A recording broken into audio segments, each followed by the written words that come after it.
There's an old saying: if you're going to tell people the truth, make them laugh. Otherwise, they're going to kill you. Wow, well, that is certainly a saying. I mean, I don't know if I'm making them laugh, or I don't know if they're laughing with me or they're laughing at me sometimes. On TikTok, it's Yep. hard to tell.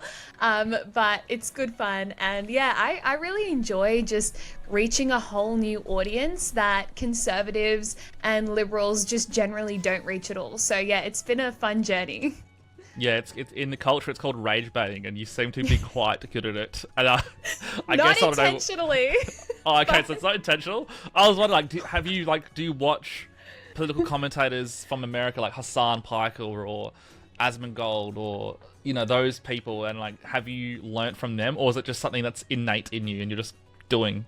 I honestly don't. Yeah, it's just innate. Like, I don't really take inspiration from many people. I kind of just go with whatever my gut tells me on the day. Maybe I should be a little more strategic now that we're talking about this. But I've just found the more I kind of over-engineer things and try to put so much thought into things and script them.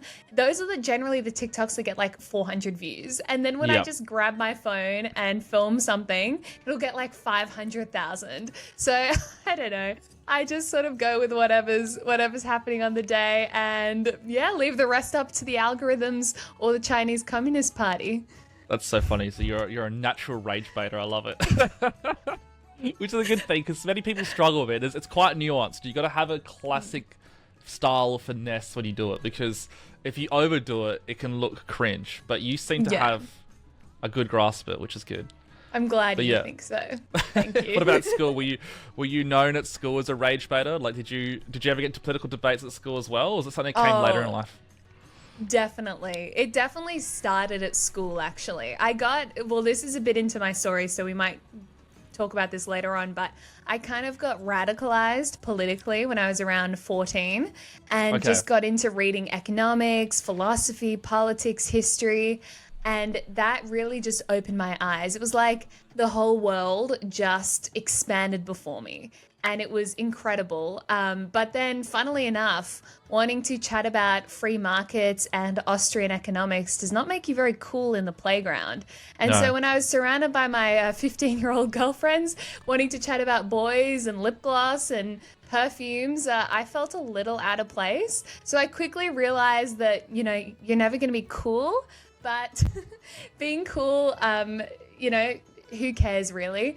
If you can make an impact and live a life of significance, that's so much more worthwhile. But yeah, as I got more into politics throughout high school, my teachers definitely bore the brunt of it. I just have, like in year 12, I had this English teacher who was a Democrat from Hawaii, super lefty, and I felt so bad for the rest of our class because this was also around, it was 2020, so like Trump and the US was just going off, and we would just have like hour-long debates about politics. And yeah, so my teachers definitely struggled. God, that's so funny. See, I missed out. I graduated 2012, so we didn't get any of this at school. It was still like we were in those kind of like Yu-Gi-Oh and Pokemon were the only thing we really cared about, if that made sense. Like, look, no one else cared. I mean, that's the thing you should know. No one else in my class cared at all. No, it was just me and the teacher going back and forth for an hour every class. Oh, wow. Yeah, but it really honed my skills. When you were like a kid, did you have this edge to you, or was it something that came out because you mentioned you watched and like, I don't know, a movie or you read some books? Was there like a specific piece of art or a specific like piece of research that opened you to this, or was it like your parents? Like, what influenced you towards doing what you're doing now? Well, I was always interested in politics. So and it really comes from my family background. My grandmother was a Holocaust survivor, a German Jew, fled Nazi Germany as a kid, was hidden in the Netherlands for a period of time, ended up in Swaziland, which is the tiny country now Lesotho in the middle of South Africa. So they went from living this life of, affluent German middle-class life. My great-grandfather fought for Germany in World War I, won an Iron Cross, like he was a decorated German war veteran, practiced Wow. medicine with a non-Jew, fully integrated into secular German society. The only thing different about them was that they were Jewish. And so throughout the 30s, as the Nazis rose in power, my great-grandmother was like, we got to get out, we got to get out. My great-grandfather was like, are you kidding? We're Germans. They didn't even think of themselves as Jews. They were German. Wow. And so, yeah, and thankfully, because my great-grandfather was a decorated war veteran who fought for Germany, they were treated a bit better because they were, patriotic Jews. Yeah. But still, the Nazis came for them because a Jew is a Jew. And basically, the rest of our family was annihilated in the Holocaust. Had a couple of cousins who also got out, but it was horrendous. So, and that trauma, that doesn't just go away. So because of that, my grandmother, my Ormi, was kind of messed up for life. Like, she was successful in her own right. She became a doctor, but it stays with you. So she ended up marrying this crazy dude, my grandfather, who was a diamond and emerald smuggler in Africa. Oh, okay. That's cool. So my dad's childhood was basically running around Africa away from the police as my grandfather ran this string of illegal diamond and emerald mines. Damn. And so he would be left in the bush for weeks at a time with a whole bunch of African tribesmen. None of them spoke English. His family was nowhere to be found. He saw people get killed, get shot, and then he also then spent most of his childhood in Rhodesia, or now Zimbabwe, during the Civil War. And so just surrounded by violence and chaos. And over that time, as well as colonization was and British rule was being dismantled in Africa, you could really watch the decline of Zimbabwe and of South Africa kind of in real time. Wow. And so, that was my dad's background. So we were always because of that and having that family history, I always understood how bad governments can really go. How they can turn their backs on the fundamental principles of Judeo-Christian society. That is exactly what happened in the Holocaust. The Nazis destroyed our Judeo-Christian civilization in Germany and throughout Europe. And then it's the same thing that happened in Africa. And now, South Africa is basically a failed state. Zimbabwe went from having the most educated population in Africa to having 92% of the population facing starvation. And this is what happens when you do not have a free, liberal democracy based on Western values. And this is not to say, I'm not pro-apartheid or anything. My family actually employed Winnie Mandela while Nelson Mandela was on Robben Island in prison, because my family ran this successful business in South Africa, and my dad was at the forefront of the anti-apartheid struggle on campuses.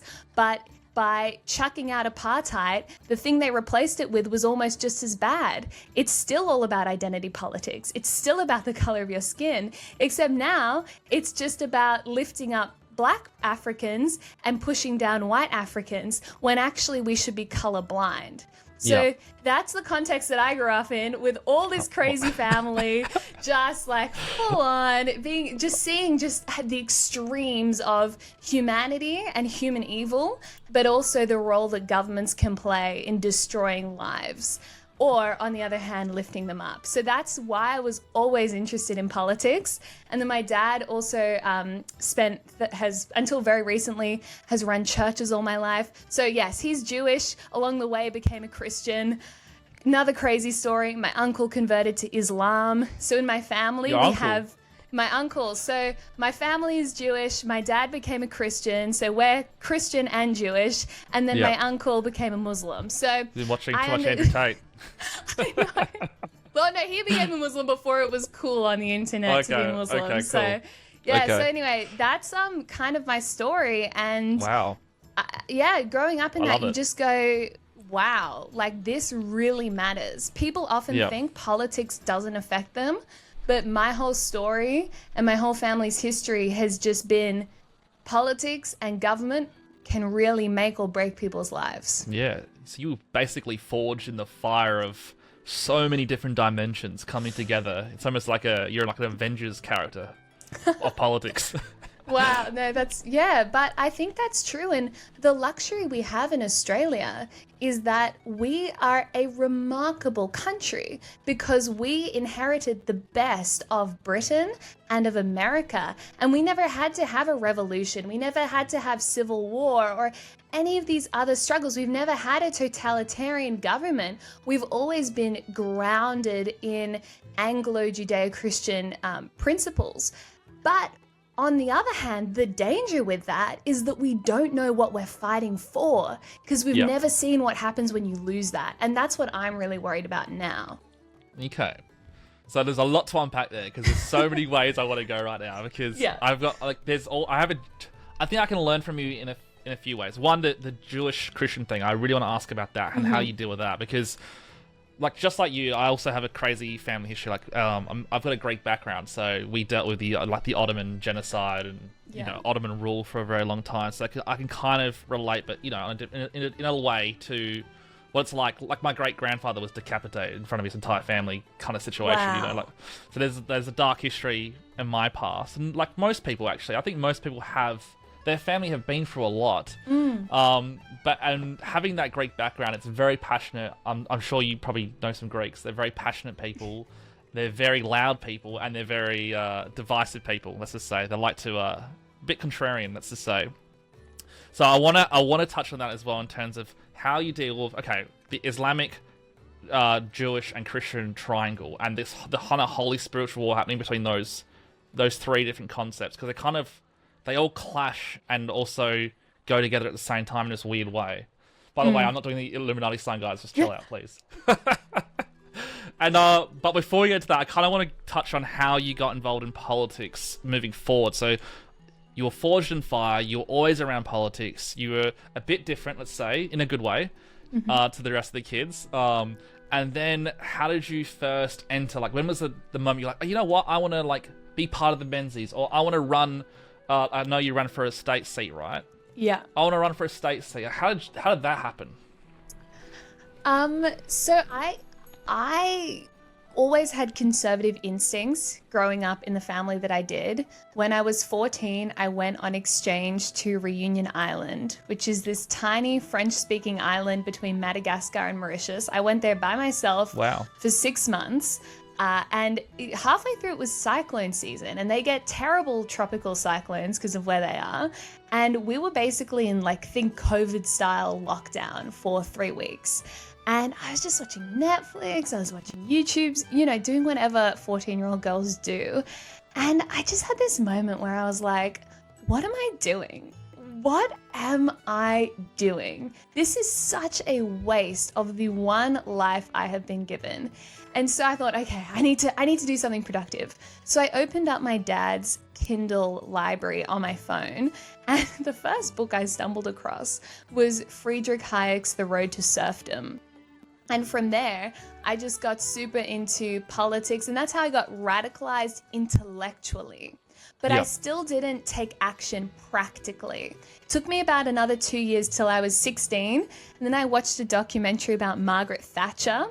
And then that's really what made me go, oh my goodness. I remember coming out of the living room and I just watched this documentary and I was like to my mum, I know what I want to be when I grow up. And she was like, oh my gosh, what? And it's like, Maggie Thatcher. And she became my idol. I was obsessed. I read every book I could find. She was my inspiration. And so, then from there, I joined the Young Liberals. I joined the Conservative Club when I got to uni. And I initially did not think I would go into politics. I loved it. I was passionate about it. But I was working at UBS, which is a Swiss investment bank. I was working in, banking and finance, in equities research. I fully thought I was going to be a rich finance bro, and that would be my life. Because I'd kind of just pushed the politics stuff. I loved it, but I thought I wanted to prioritize basically personal success and status. And I had this amazing opportunity, and so I thought that's what I would be doing. But about was 2 years... Was there element... Yeah. Sorry to just interrupt you, but was No, there an no, element go for of like the finance bro type of lifestyles? It's like kind of, I wouldn't say safe, but it just kind of feels like the right thing to do, where politics may cause a lot of division in your life. Did you ever have that fear inside you a little bit growing up? Did you ever worry, if I take a side, it's going to cause my social life to maybe be split, or, problems like that? Yeah, I mean, look, I've probably never been one to care about what people think, probably to my detriment, if anything. Yep. So I was never worried about what people would think if I got into politics, but I was just basically always told that, especially, as the daughter of a migrant who had this super traumatic upbringing, get a safe job. Get a job where you'll be secure, you'll have status, you can go anywhere in the world. If you have to flee, you'll always be employed. That's the right path. Yep. And so that's kind of why I thought banking and finance would be for me. But it really became clear to me as I got more involved at uni in student politics that actually we shouldn't be focused on success. We should really be focused on significance. Because at the end of the day, that is what really matters. No one sits there on their deathbed going, I wish I'd worked an extra 40 hours a week for my bank or my big corporate that doesn't even remember my name 2 years after I resign. No, you sit there surrounded by the relationships you build and the impact you've made on the world. And I just realized that, as valuable as finance is for a lot of people, that's not the unique impact that I can make. Like, there is so much more that we can do, or that I was really called to do. And so I left that and then put my hand up to run for a state seat in the 2023 New South Wales election. Yeah, I remember watching that. Actually, I think that's when I first I found you through that, because I remember I was like, who's this young person doing this? Like, what the hell? I just thought it was cool. Like, I was enjoying you from afar, but I was like, it was also kind of radical seeing like you do this. I was like, what the hell? Well, this is so weird. I know, yeah. And so that was kind of when I was really like, okay, I'm going to put something on the line here. I'm actually going to take action and get involved. Yeah. How old were you I know you should never ask how someone old, but how old were you then? Because you seemed like you'd just like, I don't know, like 19, 20 years old. I was 19, yeah. Yeah, I remember seeing like, that is, if you win, that would be like one of the coolest things I've ever seen. Because how did you go with that in the end, by the way? It was tough. It's a Greens electorate, so it's like as left as you can come. It's part of Albo's federal seat, and it's a Greens electorate at a state level. So we get like 20% of the vote. So the rest of the state had a swing against them. We had no swing, so it wasn't too bad in the end. But it definitely put me on the map. So I'm really grateful for that. And I think we door knocked like 2,000 houses. And when you do that and, you get rejected 8 out of 10 times, it really does build your character. So if I didn't care what people thought before, after that campaign, now I'm just bulletproof. So maybe that's why I'm so good at rage baiting on TikTok. I'm a pro. Yeah, so I was going to say, I remember saying that and going, yeah, I hope she wins, it'll be cool. But I was like thinking like, if she just pretended she was a Greens person and like put on she was a Greens, because she's like, you're young at that time. Yeah. Maybe you should win. And then, actually, I'm liberal. And they're like, what? Yeah, exactly. But, that's crazy. Well, honestly, that was inspirational, and it was good because it kind of started conversations here in South Australia, actually. I'm not sure if you're aware of this. No. Yeah, because a lot of young people are afraid. And I've found that in myself when you're working business, because you're young, you're naturally, people think they've got no experience, they don't know what they're talking about, they haven't found themselves yet. There's always that. And even now, like, even looking... Like, I'm looking older now, but when I was looking younger, people never really took me seriously. It's only kind of now, as I've turned 30, people start to take me seriously, which is really strange. But good. Yeah. I'm like, finally, because I've been waiting 10 years. Did you kind of feel that as well? Did people not take you seriously because of how young you were at that time? And even now, like, do you struggle with that? Or do people take you seriously, like, very serious all the time? It's an interesting point. I think initially when I ran for Balmain, most of the people we met had never met a Liberal candidate because we basically hadn't run in the area. Like, we had a candidate on the ballot, but we had not run a campaign in probably at least 10 years. Oh, so wow. they would get this 19-year-old girl knocking on their door in like, it was also an extremely hot campaign. It's like 35-degree heat. I'm like sweaty and disheveled, knocking on these doors. And this 19-year-old girl going, "Hi, I'm your Liberal candidate." And they're like, what? So I think people were just kind of confused when I ran. And there were some criticisms around, do you have the experience? Why are you doing this? But I think generally, even if people didn't want to vote for me, they respected the fact that I was giving it a go. Yeah. And I think that's really good, that we still value people just giving it a shot. Now, I think because I've proven myself around Balmain, also the Voice to Parliament campaign, lots of my stuff went super viral on TikTok. And then a lot of the advocacy I've done around Israel and antisemitism, now people take me seriously. But that's also because they think I'm 30 when I'm still I just turned 22. So they also think I'm way older than I am, and that helps. But it is tough. It's tough for young people, but I just think you got to give it a go. And the thing that the left wants more than anything is to cast conservatives as being these old, stale, uncool people. And so you just have to say, well, stuff that and stuff you. We're going to stand up and we don't care. Yeah, they call us hogs, uneducated, alt-right. I've got every name under the sun. Yeah, because that's kind of, just so you understand, like I was kind of about 24 years old when I kind of came out as political. Before that, I was kind of just playing it safe. I was kind of like you, actually. Like, I see a lot of similarities in the way we grew up, being around politics, the family history. And then when Black Lives Matter happened is when I first spoke up on Facebook. I was like, no, this is ridiculous. Like, don't treat people of color their skin. And that caused an outrage in my community, and basically had like 5,000 people come after me overnight. Really? And these were my friends. Like, I lost probably 300 colleague friends overnight because of this statement. What were you doing for work and stuff? Were you involved in the Liberal Party at the time? No. So when I turned 21, I studied mineral geophysics at university, and I started when I was 21, and at the same time I started a platform called the Adelaide Says. So I was basically the first Instagrammer in Australia basically doing this type of thing, where I would promote my city. And that looked like promoting local business, local entrepreneurs. I had like a young team of people who helped me out. And it kind of grew. I gained like 8,000 followers in 6 months doing this. And I was working for businesses. So I was an entrepreneur, basically. So I had all these businesses signed up. So they would pay me monthly. So my whole like early 20s was just me like being this like micro celebrity in my own city, because Adelaide's such a small city, right? And I would never have to pay for anything. I was always traveling. I traveled the world. I was running nightclubs. I was like having the funnest time of my life. And when I say nightclub, it was like a balcony at a pub, by the way. It was really fun. And then, that happened. And it was instant cancel culture. And then at that moment, I kind of wussed out a little bit, and I apologized, because I had a few people from my family breathing down my neck saying, "You have to apologize, George. You're never going to get married," all this kind of thing. Like it was really bad. Oh my gosh. And I was like, okay, I'll apologize. And then I apologized by doing the black post thing. And instantly I was attacked by the left. Like, even after apologizing, they still hated my guts. Yeah, so I quickly learned, okay, I said to myself, I'm never apologizing again unless I really, really mean it. And I didn't mean it. I just did it to keep my, family happy.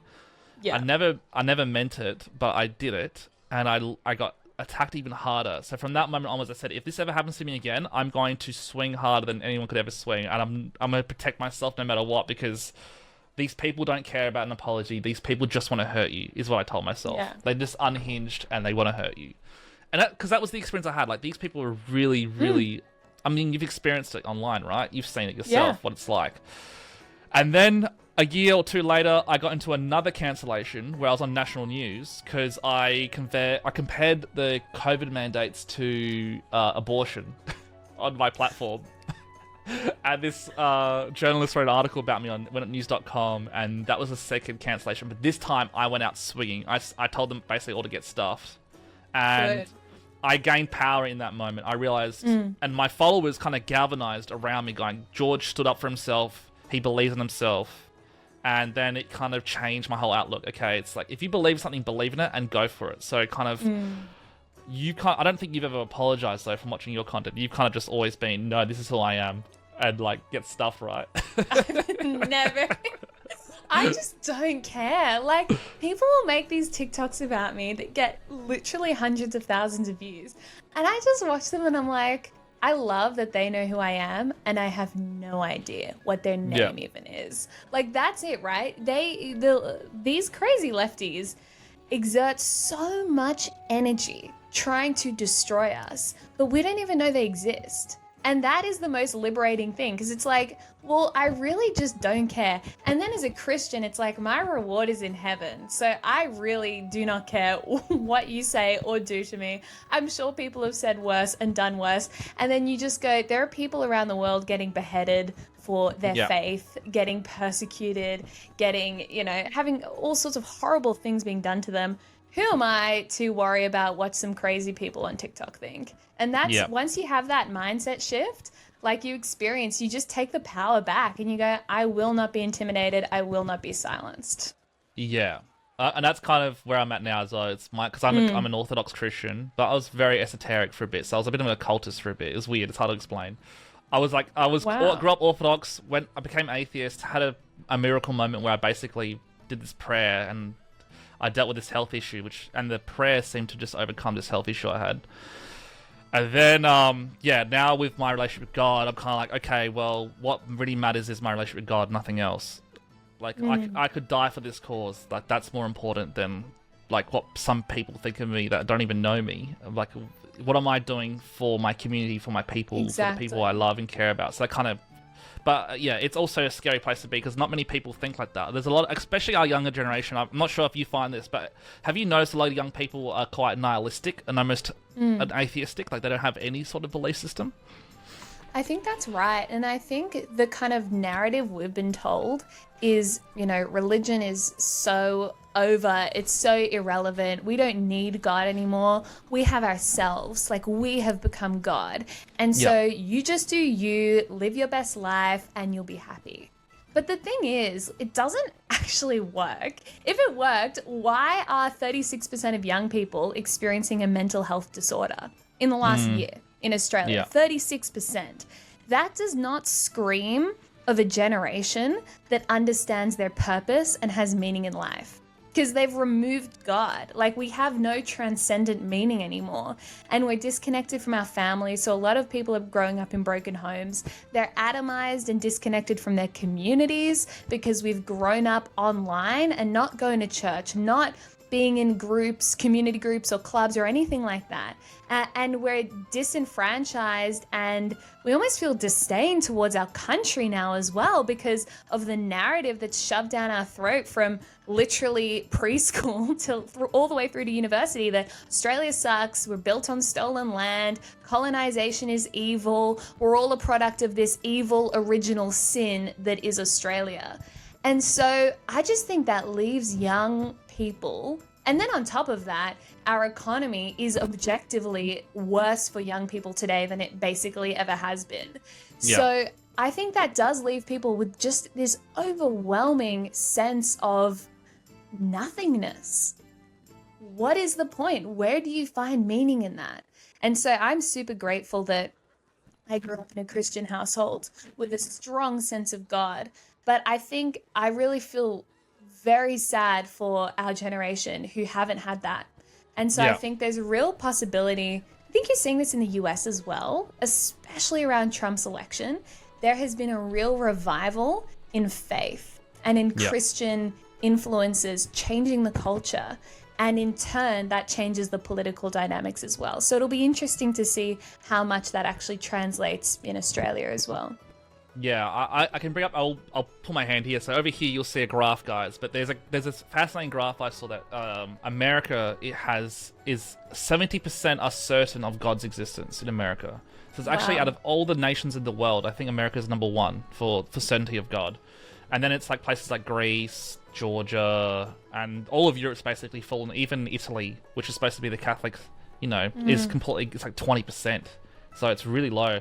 Australia is drastically low. You never used to be that way. I think Australia was before Australia was like 60%, and now it's like barely at 20, maybe even less. So it is quite scary to see how drastic that, and it's only happened in a space of like 30 years as well, how much it's changed the theological beliefs of the world. And then you have the rise of Islam, especially in young people, young men in particular. I think you got the likes of Andrew Tate and you know, all the marketing and media around that. But I think, from what I understand and what I've studied, is the reason why Islam is attractive for men is because a lot of people feel like Christianity is a bit soft in terms of the way they protect Christ, for example, where Islam's like, you say anything bad about Muhammad, you're going to get like murdered, basically. Like, that's how serious it is. So men, boys, especially boys or young men, are attracted to that. We protect ours no matter what. And in Orthodoxy, we have that. In Orthodoxy, you can't, you know, it's pretty hardcore in Orthodox Christianity. I'm not sure if you've been around any Orthodox Christianity people, but they're pretty hardcore. So I never really had that growing up. But I do notice that with the other Christian sects, that there was a bit of softness there. Like, people would just let you talk badly about Christ, and it was kind of sad to see, actually. I didn't understand. I'm like, why are they just letting this happen? Because they want to fit in, maybe, I don't know. So I'm not sure. Did you grow around, did you see that happen in your own life? Did you see people kind of just badmouth God and Christianity, and it was nothing was never really said or defended? It was kind of just let go? I mean, I think that's the story of the whole West over the last really 60 years. There has just been this general kind of, we've just discarded Christianity, basically. But the problem with that is that, you know, Christianity, and really our Judeo-Christian story that is found in the Bible, that's shared between Christians and Jews, is the foundation of our civilization. So much of what we enjoy in the West is a product of that. Everything from our legal system to the dignity we place on human life is derived from biblical values and principles. The problem for the West is that when you are cut off from that story, you, as one of my favorite thinkers, Os Guinness, says, you become like a cut flower. You can bloom for a period of time, but eventually you shrivel up and die. I think Gen Z is at the shriveling up and dying phase. Boomers started the anti-Christian kind of push in the West. Yep, they raised Gen X, our parents, who grew up with maybe a little cultural Christianity, but that's about it. And now Gen Z, we have basically nothing. And so we are shriveling up and we are literally dying. And then the question is, you're left with basically three options at that point in that civilizational moment. Either you accept decline and your civilization dies, or you discover a new animating story for your civilization, or you rediscover the one that initially inspired you. Decline, maybe that's what the left wants. They just want the West to die, and we'll just enter some, I don't know, I don't think they've really thought about what would come after that. Or you could try to come up with a new story, but we've tried that. It's called expressive individualism, and that also leads to depression and narcissism and loneliness, and that's not a good story. So, and I think maybe as part of that, young men are looking to Islam and they're going, well, here is a cohesive sort of way to organize my life. Maybe that's the thing that I can find meaning through. I think the other way that Islam is appealing to young men is that it is a very prescriptive religion. So it is really submission to Allah. That is what Islam means. And so there are rules for everything. There are rules about which hand you should use when you wipe your butt after going to the toilet. There are rules for literally everything. And I think for young people that feel completely unanchored to any sense of how to organize their life, unanchored from any objective morality, even from truth itself, such a clear and prescriptive way of life could be appealing. And then I think it also appeals to certain kind of human tendencies to want to exert dominance. Like Islam is quite a as you said, forceful religion. And so for young men, a lot of their flags have swords on it, like, for example. Exactly. And for young men who feel disenfranchised and like they have been told that they're evil and they need to get rid of their toxic masculinity, the kind of reverse to that is going, no, well, we're going to embrace this really radical, violent religion. So it's scary, though. It's really scary. This is my understanding, and this understanding has been brought up by ethnics, so people that are Greek and Italian, people I've grown up with, Anglo-Saxons, other Jews I know in Melbourne. I've got part of my family is Jewish, so I've got my cousin in Melbourne's actually married an Israeli family, so that's kind of cool. Oh, wow. So and I'm sure in my past somewhere, you know, there's a lot of Jews in Greece. I'm sure you know this, and a lot of them were killed in World War II. We're the second highest killed, and most of them are Jewish in Thessaloniki, where I'm from, my father's from. But there's this understanding. So the reason why the Islamics hate the Jews is because Muhammad was killed by a Jewish woman, is apparently what I've learnt. So when Muhammad took over this town, he like kidnapped all the women, and he killed all the ugly women, quotes, and kept one really beautiful woman, and she was a Jewish woman, and she slowly poisoned his food, was a lamb, was slowly poisoning him, and over 3 years, Muhammad died.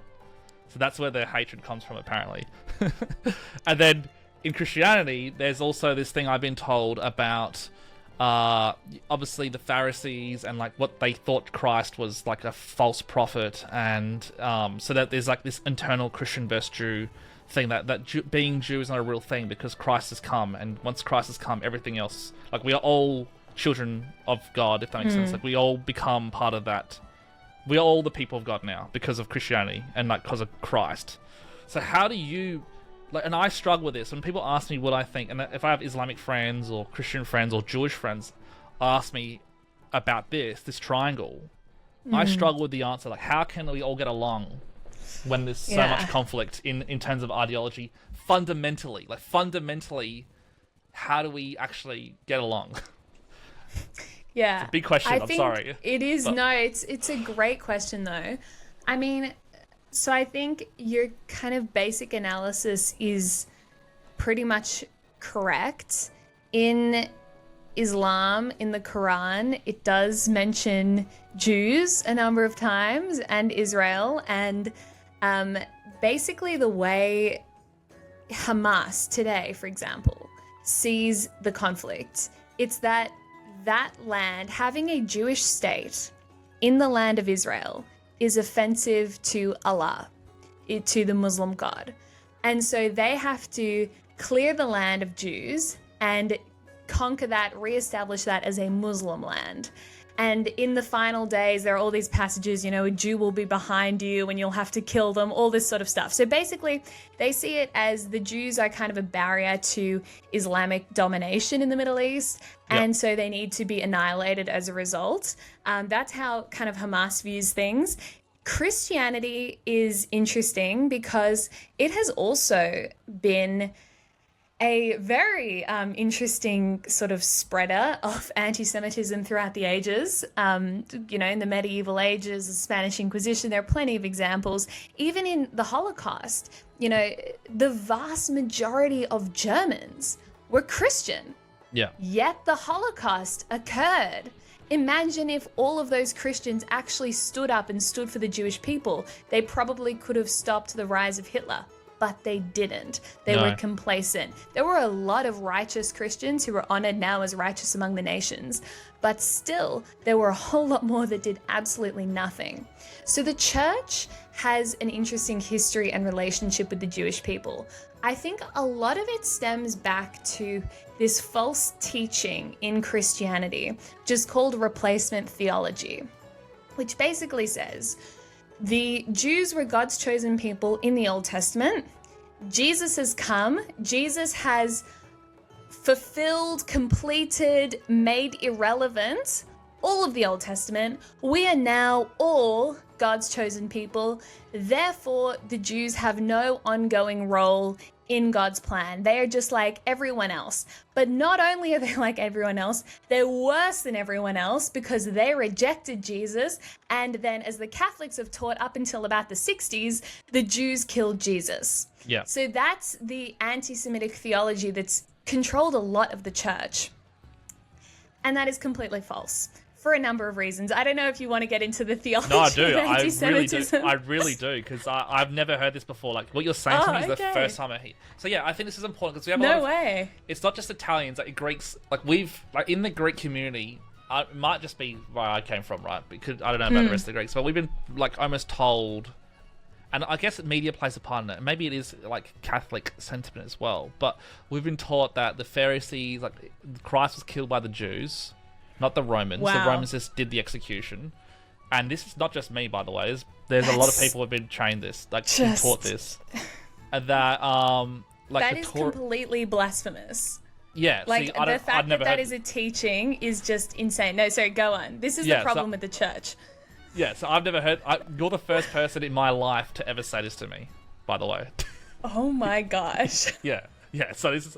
I'm like, Wow. I love to learn, so I'm happy about this because I've never heard this before, and I've always asked this question to people, and no one can give me an answer. It's always just like, oh, they deserve it, or like, no, that's wrong. I'm like, okay, but why? Like, tell me why, please. Okay, so if... Yeah, so I guess... Okay, I'll give you more context. So, obviously you have... So, yeah, you have Islamic community. It might not like the Jewish religion. Yeah. Then if I ask an Islamic person, oh, why don't you like Jewish people? It's like, oh, well, you shouldn't like them because they hate Jesus. Like, at least in Islam, we believe in Jesus as a prophet. We think Jesus will be a king one day who's going to come back and be buried next to Muhammad. Like, there's all this, like, small propaganda, I guess you could say, or more information to support that theory.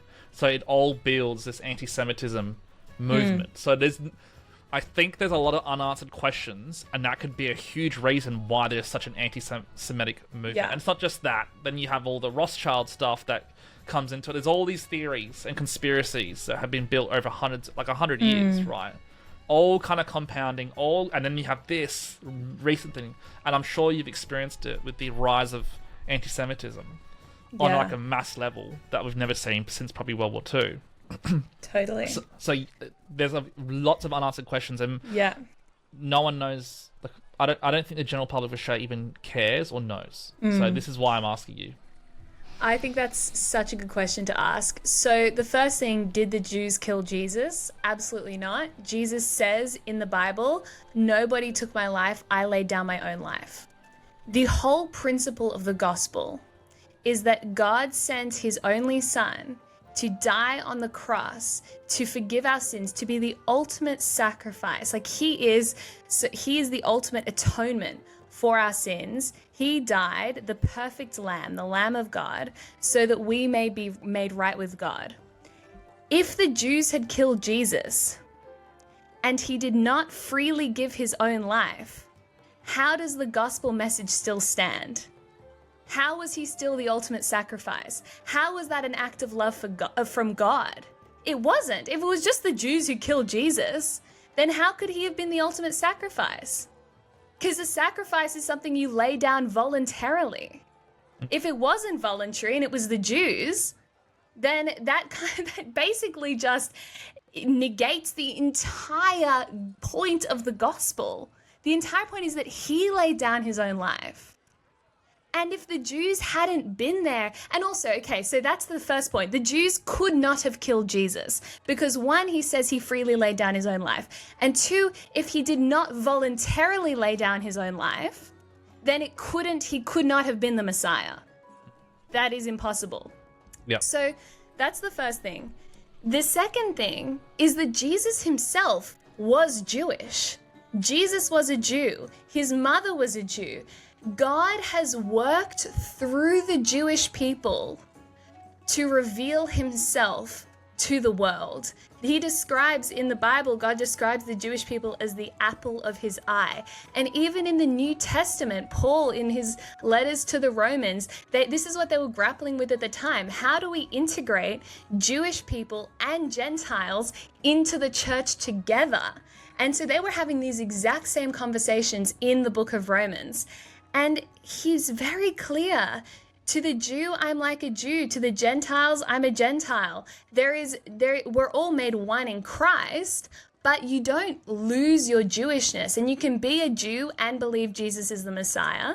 And still, Paul writes that theirs are the patriarchs. Abraham, Isaac, and Jacob were all Jewish people. God has revealed himself through the Jews. So if anything, Christians should be incredibly grateful and feel unbelievably indebted to the Jewish people, because it is from the Jews that salvation has come. It is from the Jews that we have the Bible. It is from the Jews that we have the Messiah. And if we did not have a Jewish Messiah, Gentiles would still be excluded from God's promises, because they were made originally only to Israel, to the Jewish people. So actually, Christianity owes everything to the Jewish people and to Jesus, who was the ultimate Jew, come to fulfill every Jewish law and every Jewish prophecy. In fact, my dad, as a Jewish believer in Jesus, always says that the most Jewish thing you can do is believe in Jesus, because he is the fulfillment of everything we Jews have thought about and believed for thousands and thousands of years. It's the culmination and the fulfillment of the entire Old Testament. I think it's 712 prophecies fulfilled in Jesus, but prophesied by Jewish prophets and all revealed through the nation of Israel. And so we cannot reverse this. And I think this is a tactic, and this is, we're getting very theological now, but I actually think that you cannot divide the physical world from the spiritual world. And yep. Satan has worked in the church to turn the church away from the Jews. But God is very clear. He says about Israel, those who bless you, I will bless. Those who curse you, I will curse. And if you look at history, look at any nation, any people that has ever risen up and persecuted the Jewish people, what has happened to them? They have died. They have been cursed. Look at what's going on in the Middle East today. Any country or any group that tries to attack or curse Israel, they will be cursed. And it has happened time and time again. Yeah. So there you go. go. Well, that's the first. Wow, I was just say that was amazing, and that's the first time I've ever heard that in my life. So wow, I would say you're the first person of Jewish heritage that's ever said that to me. And it's no been, way. Yeah, it's been fantastic, because I've never heard that, and I want to hear that, because I've been waiting for this moment basically all my life. Sounds weird, but that is that makes me so happy. And remember, right? Jesus said, "I have come to fulfill the law. I have not come to replace the law." Jesus has not replaced the Old Testament. He has fulfilled the Old Testament, which means that Gentiles, non-Jews, are grafted in to God's promises, to God's nation of Israel.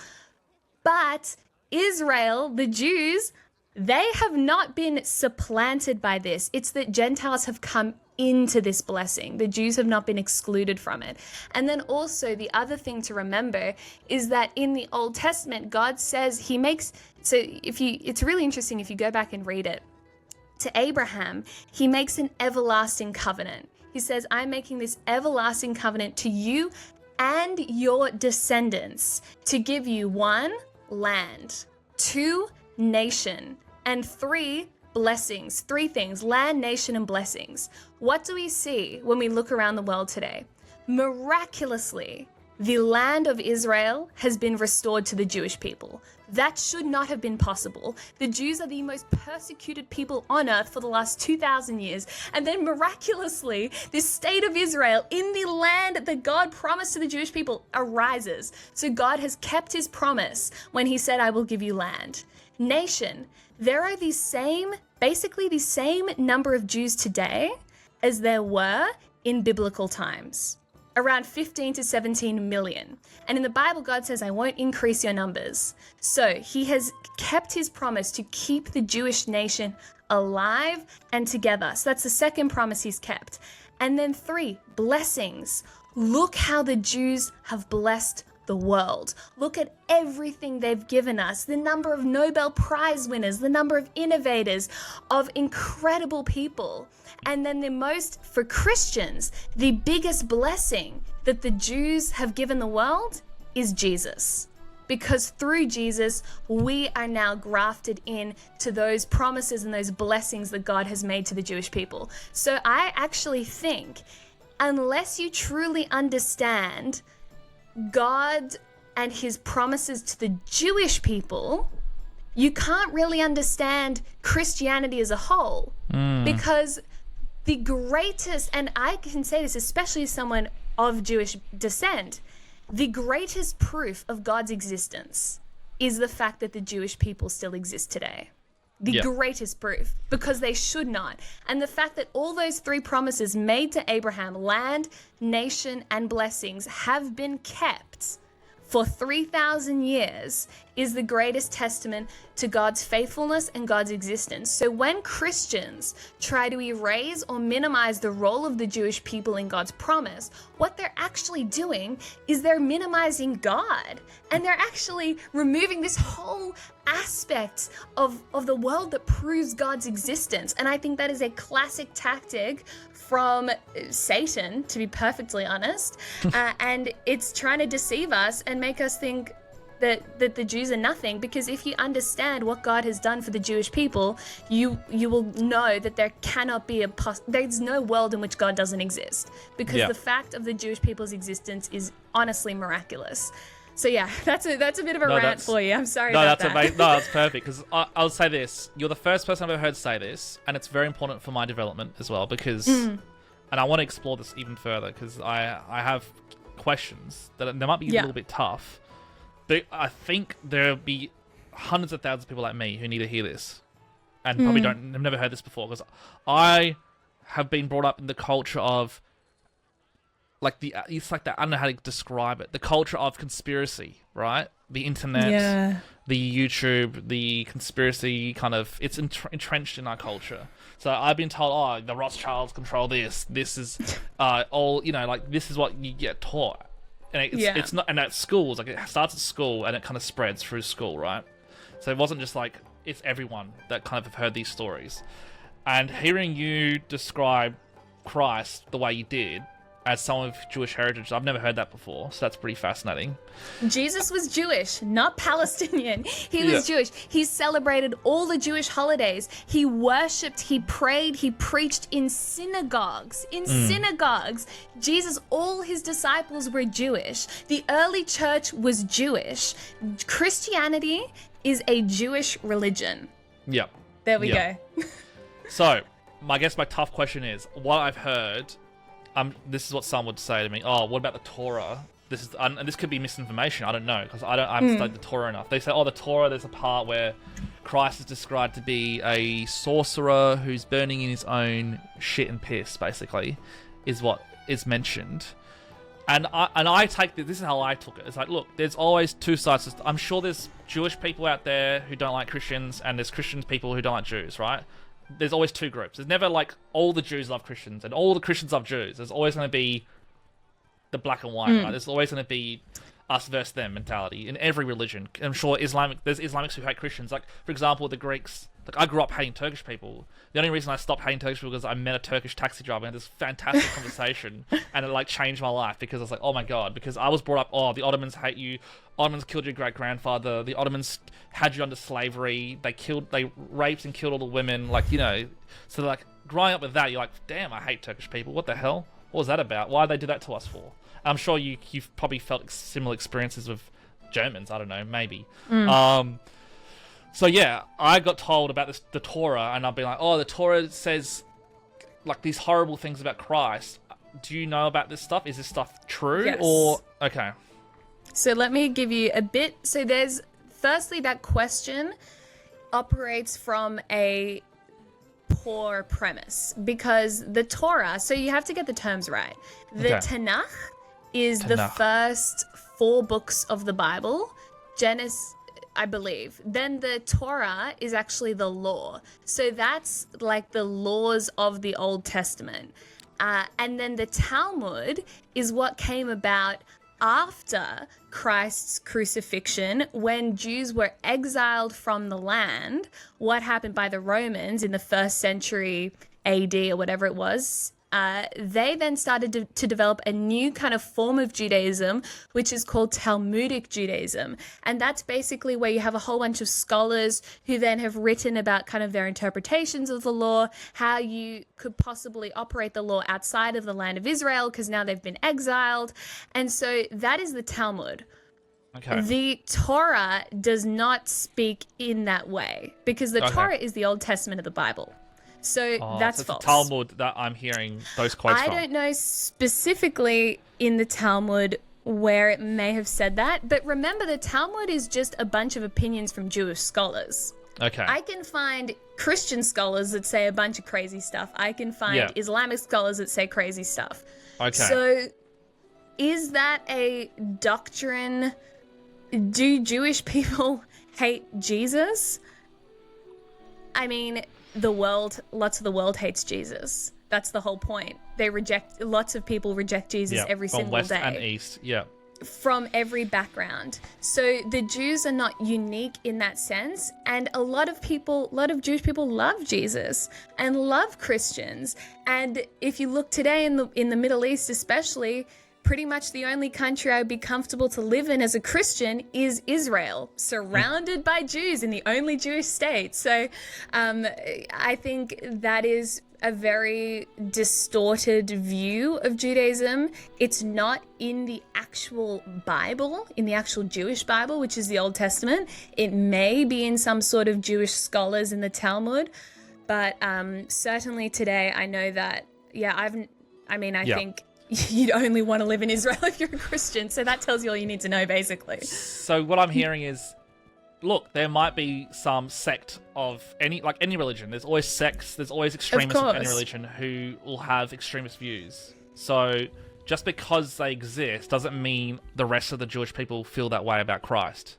So what I'm getting finally is a lot of Jewish people have a love for Christ. Yeah, and a love for Christians. A love for Christians because there is an understanding that we actually share a foundational faith. Yeah. So when we pray as Christians, we're praying to the God of Israel. We're praying to the God of Abraham, Isaac, and Jacob. Jacob, who was then renamed Israel. That's where the Jewish nation was actually formed. It's renaming Jacob Israel. We pray to the God of Israel, which is the same God the Jewish people pray to. So I think I have personally as well, I'll say from personal experience, only received the most kind, loving treatment from Jewish people. The other thing as well to remember is that I think, especially from a lot of Jews are not religious at all. That's also worth noting. A lot of Jewish people are very secular. Yeah, I've seen that. As I'm sure you would have experienced. The young ones as well, in particular, right? Yeah, but then from the more religious Jewish people, they really respect Christians who themselves live out their faith as well. So I think that is just not, I can't. There's a lot of stuff out there, Freya, and that's why I thought you'd be the perfect person to ask, because this is probably the first time a conversation like this is being not had, but will probably reach a tremendous amount of people for the first time. And so, for example, I had a chat with an Islamic girl called Inti, and she's from the place where China are persecuting the Uyghur people. So she's a Uyghur person, and she's Islamic. She's originally from Turkmenistan, I think it's the country where the Uyghur people were originate from. And we did almost like a debate about Islam. And I asked her, okay, I've heard all these blah, blah, blah things. Tell me why. And it was very interesting because I had all these Islamic people. I did it live as well, so there was a chat. Oh, wow. It was crazy. It was awesome. It was actually pretty cool. And she came... There's obviously the... There's the Quran, and then there's the other parts. Oh, I forgot the name now, but there's the other surahs and the hadiths. The hadiths, that's right. Yeah, the hadiths. So we got so the hadiths are generally where all the bad parts lie, like women can't be educated, all this blah blah blah, right? And her argument was the Quran is beautiful, the Quran is peaceful, so I only want to hear the Quran and nothing else. And then all the other the Islamics were like, no, she's not a real Islamic, she's a fake Islamic person. Yeah, that's interesting. It was like this almost civil war happening in this conversation. It was incredible to witness. Look, can I just say one thing on that? I think the way, this is biblical, this is from the Bible, right? How do you judge something? Ultimately, there are always going to be different opinions, but how do you judge what something truly is? You look at the fruits of what it has produced. So when we look at the Jewish people and Christians, let's look at the fruits. Christians have persecuted Jews a lot. That's bad, that's wrong. What are Jewish people doing to Christians today? They're embracing them. They're giving them love. It's pretty much the only place in the Middle East you can live freely as a Christian. So the fruits tell us that actually the Jewish people are a beautiful people who love Christians. Yeah. And then you could say the same thing about Islam. Like, let's look at Islam. Let's look at the fruits of what it's produced. She might say that the Quran is loving and peaceful. I don't know. Yeah, well, I think it's like 300 million deaths for Islam right now, which is higher than communism. So this is an interesting stat for you. How many jihadist terror attacks do you think there have been since 9/11? To be honest, I have no idea. Give a guess. Have a guess. Oh, okay. I would say, there'd probably be a lot. Worldwide. Worldwide, there'd be a lot. I reckon there'd be a tremendous. 25 years. How many? I'd say about 10,000. Higher. 50,000. 44,000 jihadist terror attacks. That's a lot. Since 9/11. See, even 10,000 to me seems like a lot, but 44,000. Even 100 is a lot. That's like every day, right? Basically, there's multiple every day. Yeah. Just last week, 70 Christians in the Congo were beheaded. Yeah, I saw by that. Islamists. Yeah. So, religion of peace, maybe for some, but again, we've got to look at the fruits of what something produces. And if you look around the world right now, it's scary. It's very scary. Yeah, and that's kind of where 3 million were dead in the Armenian Greek genocide, and it was Islamic rule, right? And all of our lands are conquered. We were slaves basically for hundreds of years. But this is okay. Have you heard? I want to ask you this question. This is a very deep conversation and I like this. I'm not sure if you're okay with this stuff, but I feel like it's just good to get these questions out there because I haven't been told yet, and I feel like if we're going to be authentic, real content creators, we want to give people something that they can take away and go, "Wow, I actually learned something today." Not just the superficial stuff that everyone says on CNN and all that kind of thing. But this is the counter stuff that I want to really ask you because you've said a lot of things that I've never heard for the first time, and I really am enjoying it. I feel like I'm learning. And now you've got me motivated to go and do some more research after this, which I will do. You got me some rabbit holes again. But basically, so the counter is, okay, the fruits of labor, right? This is what some would say to me. And this is the propaganda I've heard, the anti-Semitic propaganda. And I want to know if you've heard this stuff before. But they would say, okay, the Jewish people, the way they are trying to hurt Christian people is through the media, is through like OnlyFans, television, like division, and that ultimately this is probably very anti-Semitic conspiracies basically. Like things like the Rothschild family, like all the rich, wealthy people were Jewish, and they control the world's stuff. Like, when you hear those things, how do you navigate that conversation in a constructive way, not like in a way that you can actually empower people away from that kind of that mindset? Because a lot of people would genuinely believe that. So that's why I'm asking, because I don't want to try and rage bait here, because we both like to rage bait, right? But I want to try and, if I could build a bridge and help people cross it, what would that look like in terms of that conversation? So basically, classic anti-Semitism. Now, the reason anti-Semitism or Jew hatred has been so pervasive throughout history, and this is interesting, like, Jews are probably the only people that have been all things to all people. For one group, they're too rich, they control the world. For another group, in Eastern Europe, they're too poor, they live in shtetls, they're the gypsies. Scum of the earth. Yeah. They're gypsies. For another group, they're too rich, then they're too poor, they're too powerful, then they're too powerless, they're too assimilated into German society, they're going to pollute the Aryan race. But then, they're too separate, they're too in their enclaves, in their little communities, they need to assimilate more. Jews have always been the recipients of basically any sort of terrible motives or thing you want to ascribe to Jewish people. You can find examples throughout history of that happening. And that's why anti-Semitism is so unique. So that comes to the Chinese philosophy, the tallest tree always catches the most wind. Are you saying that maybe because of the success of the Jewish people, I know they have higher average IQs, as you said, high Nobel Prize winning abilities and are known to be intelligent and sophisticated and very structured people, do you think that success is what it's like? It's like the Game of Thrones mentality. Like the ones at the top will always be attacked, and it's just the way chicken pecking order, right? Oh, definitely, because it's always successful. Always breed envy. But I think the question then, right, is people will go, okay, yeah, but that still doesn't explain why there's so many Jews in the media, in Hollywood, etc., etc. And that is actually because, and there's a very simple explanation for why this is the case, it's because of the Jewish culture. Yeah. It's a culture that values reading. So it values learning, critical thinking, language, and so many of the principles that have set. Why has the West been so successful is the counter question. The West has been so successful because it's followed a Judeo-Christian culture. Okay, well, the Jews were following that first. That's why they've been so successful. And so it's because you have a culture that values education and reading and thinking.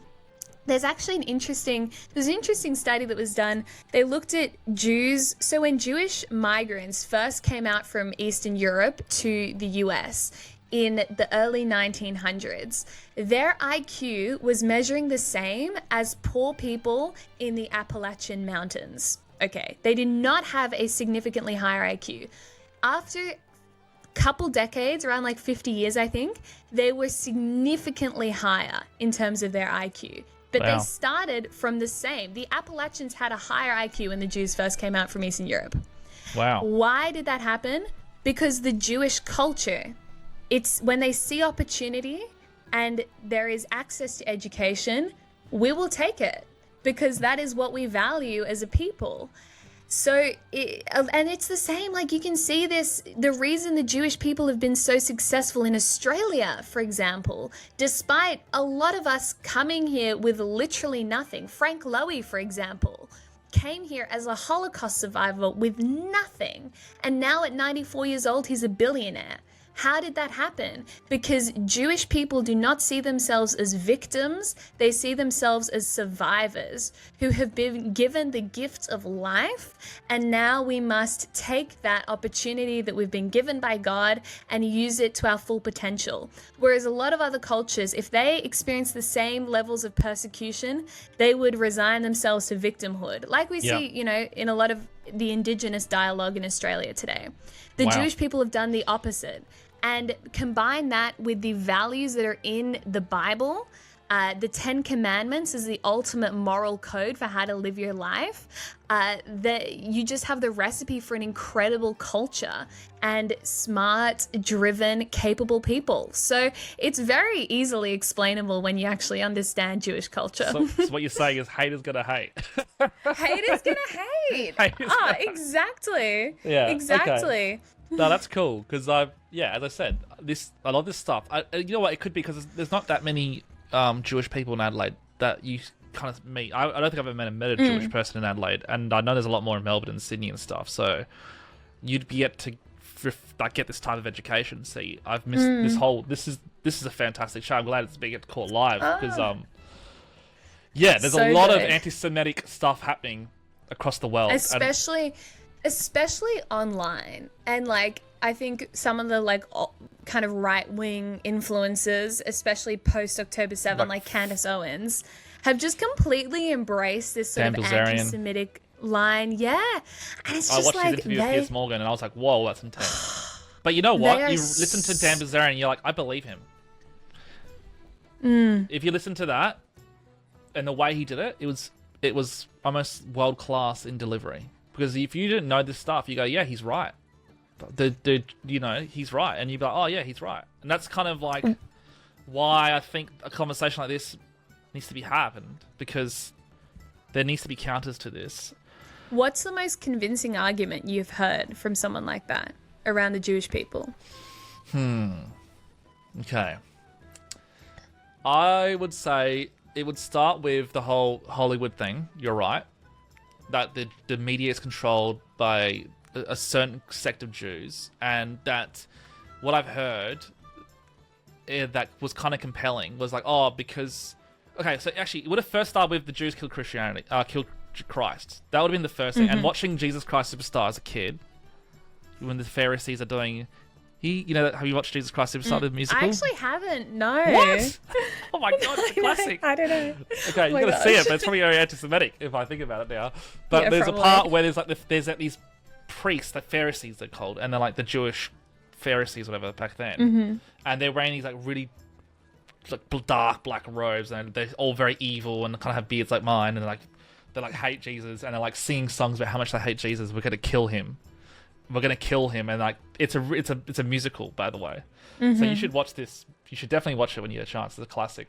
And then so I'm thinking, I was seeing this as a kid. You go, oh, okay, maybe like I don't know who these black robe guys are, but they don't seem very nice, and they don't like Jesus. So what the hell? Like Jesus is my boy. Leave him alone. And then you hear the Alex Jones types and stuff. So we've addressed that one earlier in the podcast. So the Jews didn't kill Jesus. So what's the next one we have to deal with? The next one is the media. So you would say, okay, so the whole thing is, okay, we don't want the theory is we don't want World War II to happen again. So let's get rid of white people and make everyone coffee brown. Have you heard this before? No. Really? You never heard this before? White people? Yeah. So the idea is that if Jews are going to survive... I'm not on this side of the internet, so... Okay, you need... Oh, okay, I will bring you the stuff you need to hear now, because I want you to try and combat this stuff, because it's, it's very, very prevalent, and if it goes ignored, it will only grow, and I fear for the future. I really mean that, by the way, because it can really be quite intoxicating, this kind of stuff. Especially if you want to take on the victim mindset and you want to find someone to blame. You can come... You go, oh, it's the Jews, you know?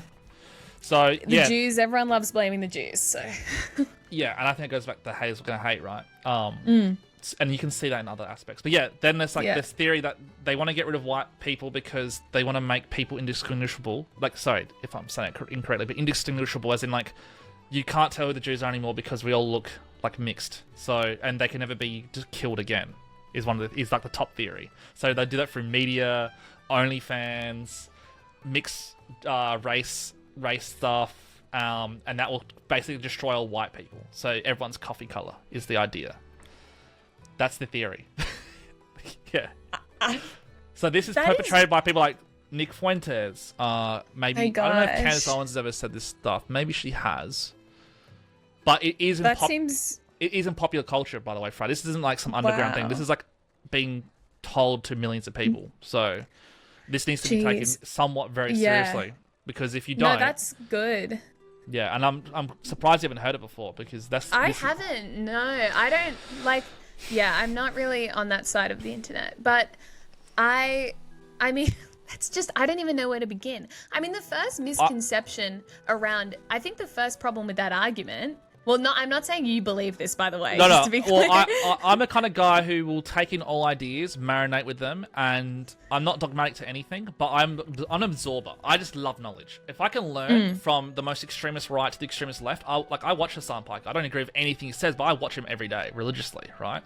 So I'm all about knowledge, and this is why people have misinterpreted me. Like, oh, George read this book, so he must believe it. It's like, no, I read that book for the sake of knowledge, because I believe the more knowledge you can absorb and store, the greater success you'll have in life, the greater understanding you have in life. And I'm an open book. So I'm never going to say... And I'm a lover of all people at the end of the day. I'm a Christian. I love all people. Even like... I will love everyone for the rest. Like all of humanity who's ever existed, I will love with all my heart. Because I'm in full forgiveness for everything. And I just want people to be empowered. I want people to be the best version of themselves, no matter what. And I'd rather convert someone who's a super racist, or I'd rather convert someone who's an anti-Semite, or I'd rather convert someone into love and empowerment over me being my ego. Oh, I'm smarter than that person, or I told that person he was wrong.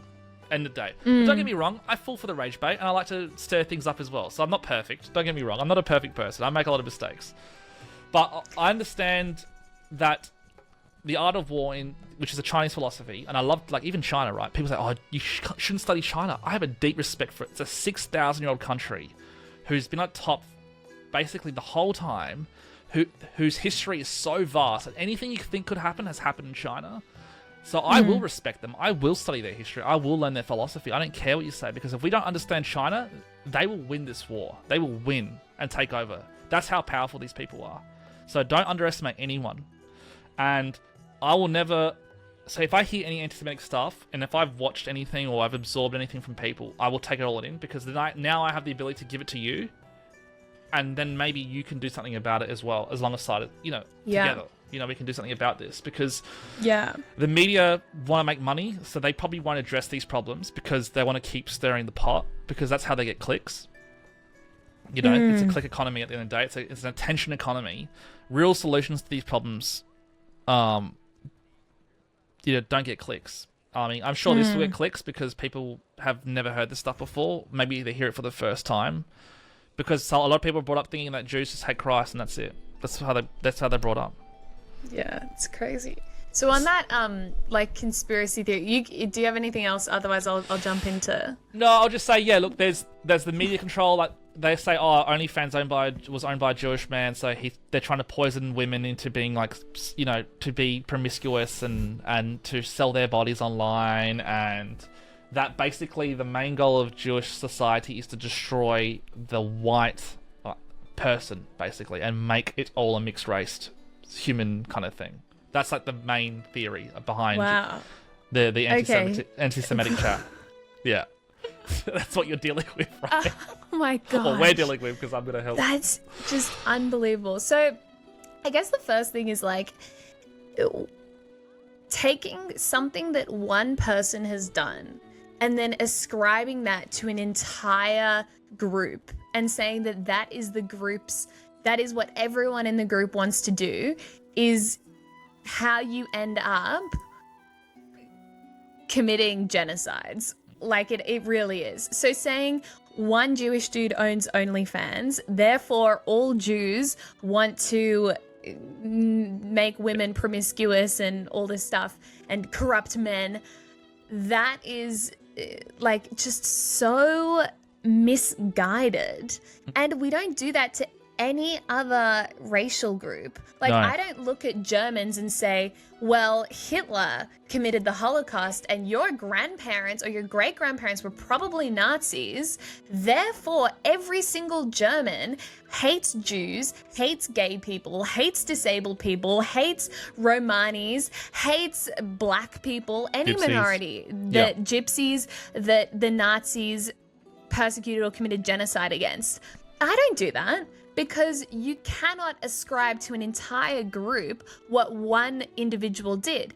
Or it would be so if you think you can operate that way logically, then you could also say the same thing about Australia and say, there were people who colonized Australia, who abused Aboriginal people. Therefore, any white Australian is racist, on stolen land, is horrible. Newsflash, Freya, a lot of people, especially young white people under the age of 30, believe that.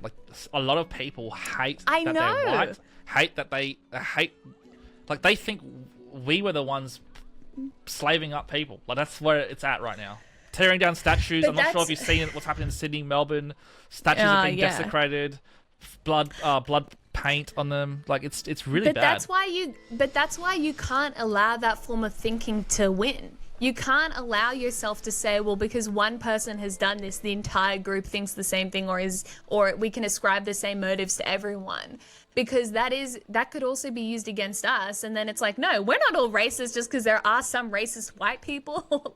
That's not how it works. So I think that's the first thing. You should never take what one person has done and ascribe that to the entire group, because that will get you into very dangerous territory.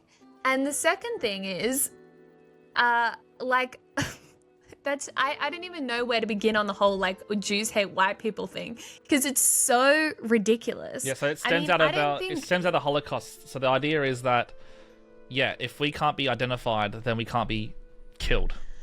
Okay, so the fundamental, there are many problems with that, but one of the most obvious ones is, what does a Jew look like? There are Ethiopian Jews. There are Jews from Yemen. There are Jews from Poland. There are Greek Jews. There are Jews in Uganda. There are Indian Jews that all can trace their roots back to Israel, 2,000 years ago. Wow. But they're still Jews. And so the whole idea that that Jews look a certain way is actually internalized Nazi propaganda. Yeah, and that's what I thought. False. Yeah. Like, that is actually, you have internalized Nazi propaganda that you can even identify a Jew. Because that's what the Nazis did, right? They would take Jews in, they had all sorts of instruments to measure their nose and their skull, well, and they tried to, growing up as a kid, come up, because I had a big nose, everyone used to call me Jew boy. call you, exactly. And I'm Greek. And I got I got anti-Semitic hate. I'm not even Jewish. I don't think I am, but I'm not even Jewish. People look at me and sometimes think I'm Greek or Croatian or something. Like, the whole idea that you can even tell what a Jew looks like is in itself exactly what the Nazis wanted you to believe. Yeah. So if you're thinking that you've fallen for Goebbels' propaganda, and it's false because you cannot tell. Like, so anyway, I just think it's insane to think how potent propaganda can be, that it's still after 100 years it still is entrenched in our culture. Like, it's crazy to think what kind of sorcery went on to make that a thing. Like, it's actually insane. And you go back to the Holy Spiritual, maybe it is the work of Satan or some sort of demonic dark black energy, because it's like there's black magic, white magic, and the forces of, we get cultic here, but there could be some underlying spiritual warfare happening, and it backs it up in a theological sense. Where, so what do you think? Okay, now we got the Gaza-Israel thing. I know this, by the way, we're going for an hour and a half, but it's been great. The Israel-Gaza thing is a big one, because now all the woke, young, mind virus people have immediately gone, Israel bad, Zionism, the Jews this, the Jews that, they genocide this.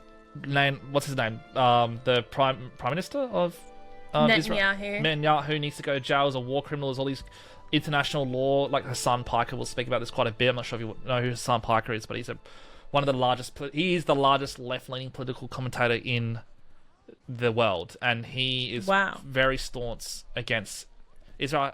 He claims he's not anti-Semitic, but he's had terrorists on his podcast before. Like, he's had interviews with Hamas terrorists and stuff on his podcast. I could be wrong, could be another group, but just in case. But he's had terrorist, either like sympathizers or terrorist people associated with terrorism on his channel on Twitch, which is owned by an American company, by the way, and has never been banned for it, by the way. He got away with it. He only got banned for one day. It was the first time ever. Last week he got banned for the first time because he said kill Rick Scott, who's a US senator, and he only got banned for one day, where Ethan Klein, who's married to an Israeli woman, played the same video and has received a 30-day ban for playing Hassan stuff. So Hassan's being protected. And they say the Jews control the media. Mate, the lefties control the media. Come on. Yeah. Well, that's so there's some holes everywhere, by the way. So there's I guess my point is Hassan has been a major player in this space, and now I believe we're in the space of Hassan. We need to address Hassan, and it's our duties, I believe, to go, hey Hassan, please stop, because yes, the question is, okay, actually, I want to ask you, how do you sit with the whole, like, you see images of the bombings, and you see images of kids being blown up and stuff like that. How does that sit with you? Like, just you, let's just ignore everything else for a second, but how does that sit with you? Because I want to know how that would feel as, I don't know. Yeah. Like, it's a tough question, I know, but I don't want to ask easy questions today. I want tough questions. Israel did not start this war. Israel did not want this war. They did not want to go into Gaza. Gaza has been basically self-governed since 2005, when Israel completely withdrew. And Hamas was basically doing its own thing. They were like, okay, cool, you control Gaza.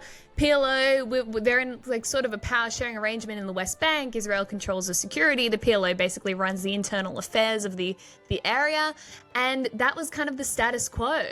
And so then on October 7, you had around 6,000 Hamas terrorists and Gazan civilians bulldoze their way through the border wall, invade Israel by air on paragliders, by sea on boats, and by foot, literally walking into Israel, to kidnap, rape, and pillage civilians.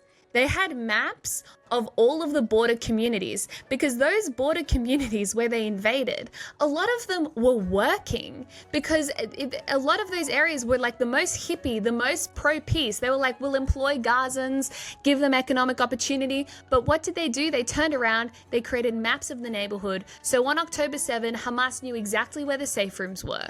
They knew where the weapons for self-defense were held. They knew who lived in what house and what priority they should kill people in. Wow. So that is what hit Israel on October 7. If we had the same level of attack here, it would have been about 5,000 people.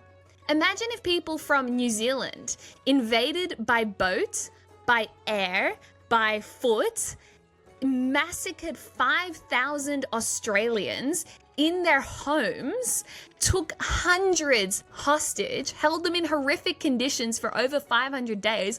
What would we do? What country would go, yeah, it's fine. Just, kill us. Just take our people, just rape our women, just kill our babies. It's fine. We won't do anything about it. No one. So Israel was drawn into this war by Hamas, whose explicit goal is the annihilation of the state of Israel. And that's what they attempted to do on October 7. So we have to start there. And yeah, so when I see those images of the bombing of Gaza, it's obviously sad, because yes, there are definitely civilians being caught up in it. But no army in the world is doing more to protect civilian life than Israel. So before they bomb anywhere, they drop leaflets from the air saying this area is going to be bombed. They call people manually on the phone. Terrorists will be getting these leaflets going, oh great, I'll just move to the next location because Israel's about to blow this up. It is working against their own strategic interests to take all these measures to protect civilians, but they still do it. Yeah. Because it was interesting. Like I'll say this, like America had 9/11, right? And what did America do in retaliation? They literally went and killed like 2 million people, like in the space of a few years, like a massacre, And the combatant. So this is the other thing you've got to understand about Gaza. It is, so for all my Sydney people, it's the size of the North Shore and the eastern suburbs. Wow. The whole of Israel is 1/3 of the size of Tasmania.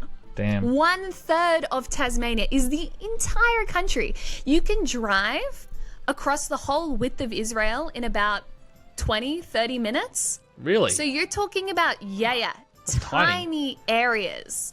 Tiny areas. And this was Hamas's goal on October 7. It was to invade Israel from Gaza and then also have an invasion from the West Bank on the other side. They would then link up. Then you'd have Hezbollah coming down from Lebanon in the north. And you would have basically Israel being taken over by terrorists in one day. You know what the woke people say, by the way? Just so you know. Have you heard this as well? What's that? You probably have heard this, actually, because it's all over woke Twitter and all that. But they say things like, Israel let that happen on purpose, so they've had a reason to invade in the first place. Completely false. Yeah. What's sadistic? The only people, actually there is one group who allows their own civilians to be killed in order to advance their military goals. You know what group that is? It's Hamas, that operates out of hospitals, out of refugee camps, out of UN facilities. That is classic anti-Semitic distortion. It's taking the truth and it's literally inverting it. Because there are people that use their civilians as shields and let their civilians be killed so they can advance. But it's the terrorists that Israel's fighting.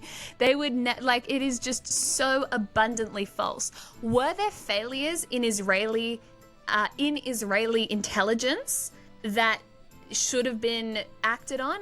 Totally. Of course, yeah. There were warnings from Israeli border agents that Hamas was doing something. I was in Israel in July of 2023, right before October 7. And I remember we were chatting with the head of security for that Gaza envelope region. And he was saying, we have seen Hamas doing drills. We know they're planning something. We are seeing little surveillance towers pop up along the border fence. So there was already at that point, and there was a sense that Hamas was going to do something, and they were getting stronger, mainly because of Iranian funding and Egyptian weapons. So yes, but did Israel allow it to happen? Absolutely not. They failed to protect their own civilians, for sure, but they did not allow it to happen. Yeah, and that makes sense. But you know, there's people out there who don't like sense, so they just want to hear what they want to hear, right?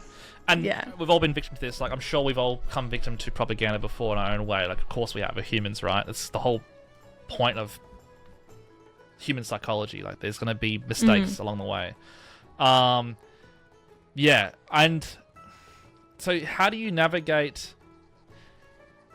Like, it's tough because you're right. Like, look, I brought up the US because the US were like literally were going to turn that area to glass because of what 9/11 happened. So, like, if you want to compare civilian casualties versus what Israel's done, it's like nothing compared to what America's done. America's another level, and we all get that because America's the superpower, right? Don't mess with America; they'll crush you. Like, that's just, of course they will. It's like going up to the biggest kid at school and like poking him in the eye and going, "Hey," and like expecting him not to.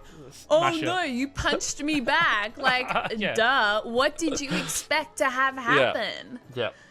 So what is exactly? What is, and this might be a big question because I've just want to ask you, but like, if you had a magic wand and you could kind of not fix but make things workable in that area, what would you do? Because I know you do policy stuff, right? Like, what policies would you have in place, or what would you do to try and heal the region and make it good again? How would you make that region great again, as Trump likes to say? How would you make it great again?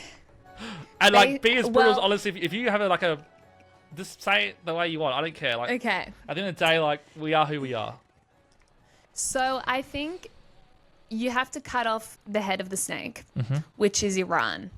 We need to dismantle Iran's nuclear program because they are literally months away from developing nuclear weapons. Damn. And they have been for a long time, and that is a catastrophic place for the world to get to if Iran has nuclear weapons and is an existential threat to Israel. So we need to crush Iran. The worst thing, Obama was the worst foreign policy president in US history, and basically through the Iran nuclear deal allowed Iran to get rich again and start funding all these terror billions proxies. Of dollars, right?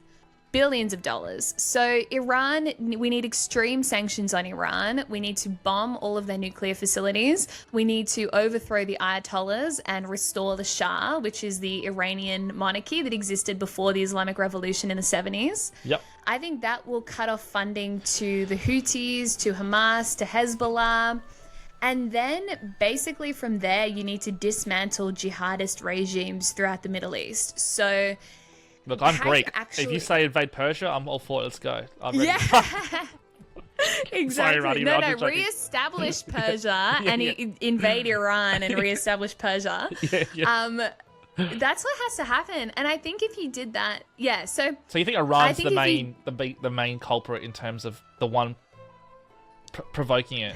Because I used to say on a human level, I'm sure that like the Palestinian people, a lot of them probably, I'm not sure what their education levels are like. A lot of them are probably conformist. Like, they will have to go. They're just trying to survive, right? So they probably just go along with any narrative that's been spewed by their higher ups. The problem is, right, you got to think of Gaza like North Korea. There's no freedom of press. It's a dictatorship. It is an Islamo-fascist dictatorship. So Al Jazeera, all the journalists there are on the payroll of Hamas, or are members of Hamas, or have family members in Hamas. So there's no freedom of information. Anything you're getting from Gazan media is being distorted. And there are plenty of examples of this happening, of them filming people with like broken limbs or dead all of a sudden for them to like twitch and wake up, and miraculously them not realizing that the camera's still filming. So there is a whole industry in Gaza around distorting the truth. So the media, you can't trust media coming out of Gaza, full stop. But so I think if you defunded Iran, that would go a long way. The problem you've also got to consider with Gaza specifically is that the UN basically runs all the schools in Gaza, and UNRWA, which is the Palestinian sort of relief agency for the UN, is thoroughly corrupt and has been infiltrated by Hamas terrorists. And so what they are learning in schools has is extremely anti-Semitic, very anti-Israel, and has basically radicalized the entire Gazan population against Israel. Yep. So you've also got to basically de-radicalize the whole of Gaza, 2 million people. Damn. And that's what you've got to do. You've got to do the same thing with the Shia Muslims in Lebanon. You've got to de-radicalize them, turn them against Hezbollah, and really throughout the Islamic world. So say that will happen, right? Let's just say yeah, they are de-radicalized in that area and Iran is cut off. Would these 2 million people... Just say you did the magic wand thing and these people have been... have had more education and have come to their own senses about the thing. They're away from those kind of conformist groups. Do those people get incorporated into life in Israel? How does that work? Like, is there a two-state thing or one-state thing? Like, what's the situation? And after this, by the way, I want to move into the last segment because I know we've been on this for 2 hours, so that's fantastic. We're having a great chat. But and people do watch these long format chats, by the way. I've got data to show you, but I don't have to show you. But they do watch these 2 hour things, so this is an important chat. But yeah, let's just say that all that's happened. Everything you just mentioned has happened. Then what? Yeah. I mean, if that all happened, I think it would go a long way to building peace, a sustainable peace in the Middle East. Would you then have a two-state solution? Like, would they become Israeli? Is that allowed? Like, could they become like part of... You can. Palestinians can already become Israeli. Okay. You just need to apply for a citizenship like anyone else. And 20% of Israel is Arab, keep in mind as well. So already 20% of the country. Could Israel absorb all of these Palestinians? Probably not, because they would then become the majority of the country. And then you would actually lose the Jewishness of Israel, because part of what's important is that it needs to be a Jewish majority country. So how many Jews the only way in Israel now? So the population is 9 million. 9 million, okay. 20% is Arab, so I think you've got about 7 million Jews. Okay. So if you absorb 2 million from Gaza, and I think it's like 3 million in the West Bank, 4 million, like all of a sudden, that's a lot of Arabs. So I don't think that's possible. I mean, basically, but then as well at the same time, could you ever realistically have a two-state solution? Not unless there was a serious de-radicalization program, but that would take generations. So this is why it's the most difficult, unsolvable foreign policy issue in the world, because there is no solution. And anyone that tries to tout a solution is basically kidding themselves. Yeah, even the solution sounds scary, like de-radicalize. That sounds like re-education. How do you do that? It is re-education. It's basically what we did to Germans after the Holocaust. Yeah. Like, take over their schools, re-educate all of them. It's what we had to do to the Japanese as well. Yeah. But and that has its own risks as well. So this is the problem. This is reality, right? Too many politicians, like our own foreign minister Penny Wong, they want to deal in the world of rhetoric. No way. Yeah, we gosh. We at the same gym. That's crazy. I'm doing my push. I'm doing like my chest, and I'm like going, "Oh, it's Penny Wong. What the hell?" Jeez. Yeah. But the problem is, right? She deals in the world of rhetoric, where if you say something, you can kind of convince yourself that it could possibly be true. The reason Trump is so effective is because he deals in reality, not rhetoric. Penny Wong thinks if she talks about international law and she talks about a two-state solution, it's going to be possible. It doesn't matter how much you talk about this stuff, how much you vote on it at the UN. What matters at the end of the day is the reality on the ground. And Trump understands that, and that's why, his radical proposal to take over Gaza is so smart. It's funny with the AI stuff. There's no other way forward. Like, seriously, there is no other way. Yeah. And that, you know what? I think the last 20 years, people have been bubble wrapped in speaking like this. Like, what are the two solutions? It's either there's going to be a mass war, everyone's going to die, or two, we all have to come together and become educated together. That's literally the only thing that could happen. It's either like, it's literally like, well, you can't just do Hiroshima and nuke the place. Like, but there will be some people who want that, by the way. There'll be some people just like kill them all. Like, I hear that all the time. There are people who like kill them all, and then there's other people who are like, no, we need to come together with love, education, unity, and bring and heal that way. And I prefer the second option because Same. Because what happened in Japan and Germany wasn't nice. Like what we had to do there wasn't very nice. It was terrible. What happened in Japan was terrible. We nuked them twice. Like it was really bad. Like hundreds of thousands of people dead like that. It was insanity. Exactly. And the thing is, the difference between Israel and Hamas is Israel will do everything it can to minimize civilian casualties. Whereas for Hamas, the more Gazans that die, the better for them. Because it suits their interests, and the international media and all the lefties get behind them and think they're so great, they're just resistance fighters. So if we then in the West become like them and just devalue human life and say we want to achieve our objectives at any cost, we're then just as bad as them. And that's actually contrary to Western values, which say that individual human life has dignity and worth. So we can't lose ourselves in this process, because then we become corrupted by their hatred, and that's just as dangerous for the West. So but that's a hard position to be in. It is, and it's an honourable one. Okay, last question on this, and then we're going to move on to our final section. Why have the woke left fallen for this, let's say, propaganda? Like, why? Like, when I see LGBTQ people holding up signs supporting Palestine, I'm like, if you were literally in that era, you'd be killed, dude. Like, you'd literally be slaughtered. I just don't. Like, that's one thing I gotta say. I can just be outright about that. It's like a fallacy, a living fallacy in human. Like, I don't understand how that's even possible. Like, what the hell's going on? Why is that happening, Freya? Why do we have these people doing this? What's going on? Well, did you know LGBT Palestinians can legally claim asylum in Israel because of how poorly treated they are in Palestine, in Gaza, and the West Bank? So if you are gay, you're probably going to be, like, ironically, fleeing to Israel from Palestine, because that's how badly they treat minorities there. But why has the left fallen for them? This has been a concerted tactic by Islamofascists for the last 30 years. Because they have basically, I mean, in a lot of senses, Islam and the radical left share a lot of similarities. Both have this utopian vision of the world, where if you overthrow the system, you establish in Islam, the caliphate, the left, this socialist, universalist utopia, you will get this amazing, redeemed civilization. So they're both very universalist, very utopian ideologies.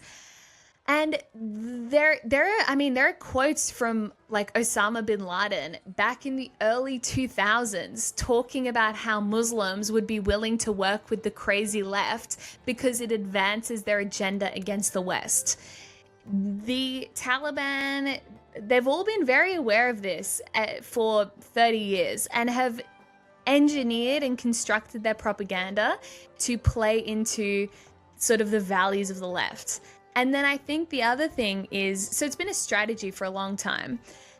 And then the other thing is the way a lot of left-wing people have been taught to think, it's in very identitarian terms. So it's like, if you're white and you're straight and you're a male. Yeah, exactly. Yeah. And so anyone who's white or powerful is seen as an oppressor. And anyone who has brown skin and bit downtrodden is the virtuous, noble victim.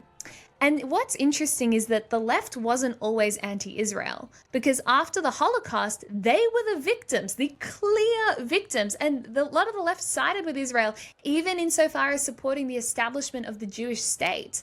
But that all shifted in 1967, when all of the Arab armies combined tried to invade Israel, and Israel beat them all in the Six-Day War. They captured the West Bank from Jordan. They captured Jerusalem. They captured the Golan Heights from Syria, Gaza from Egypt. And so what happened in 1967 was it was the first time Israel had won a war. And all of a sudden, in the international world view, they were, and on the left that is, they went from being the victims to being the victor.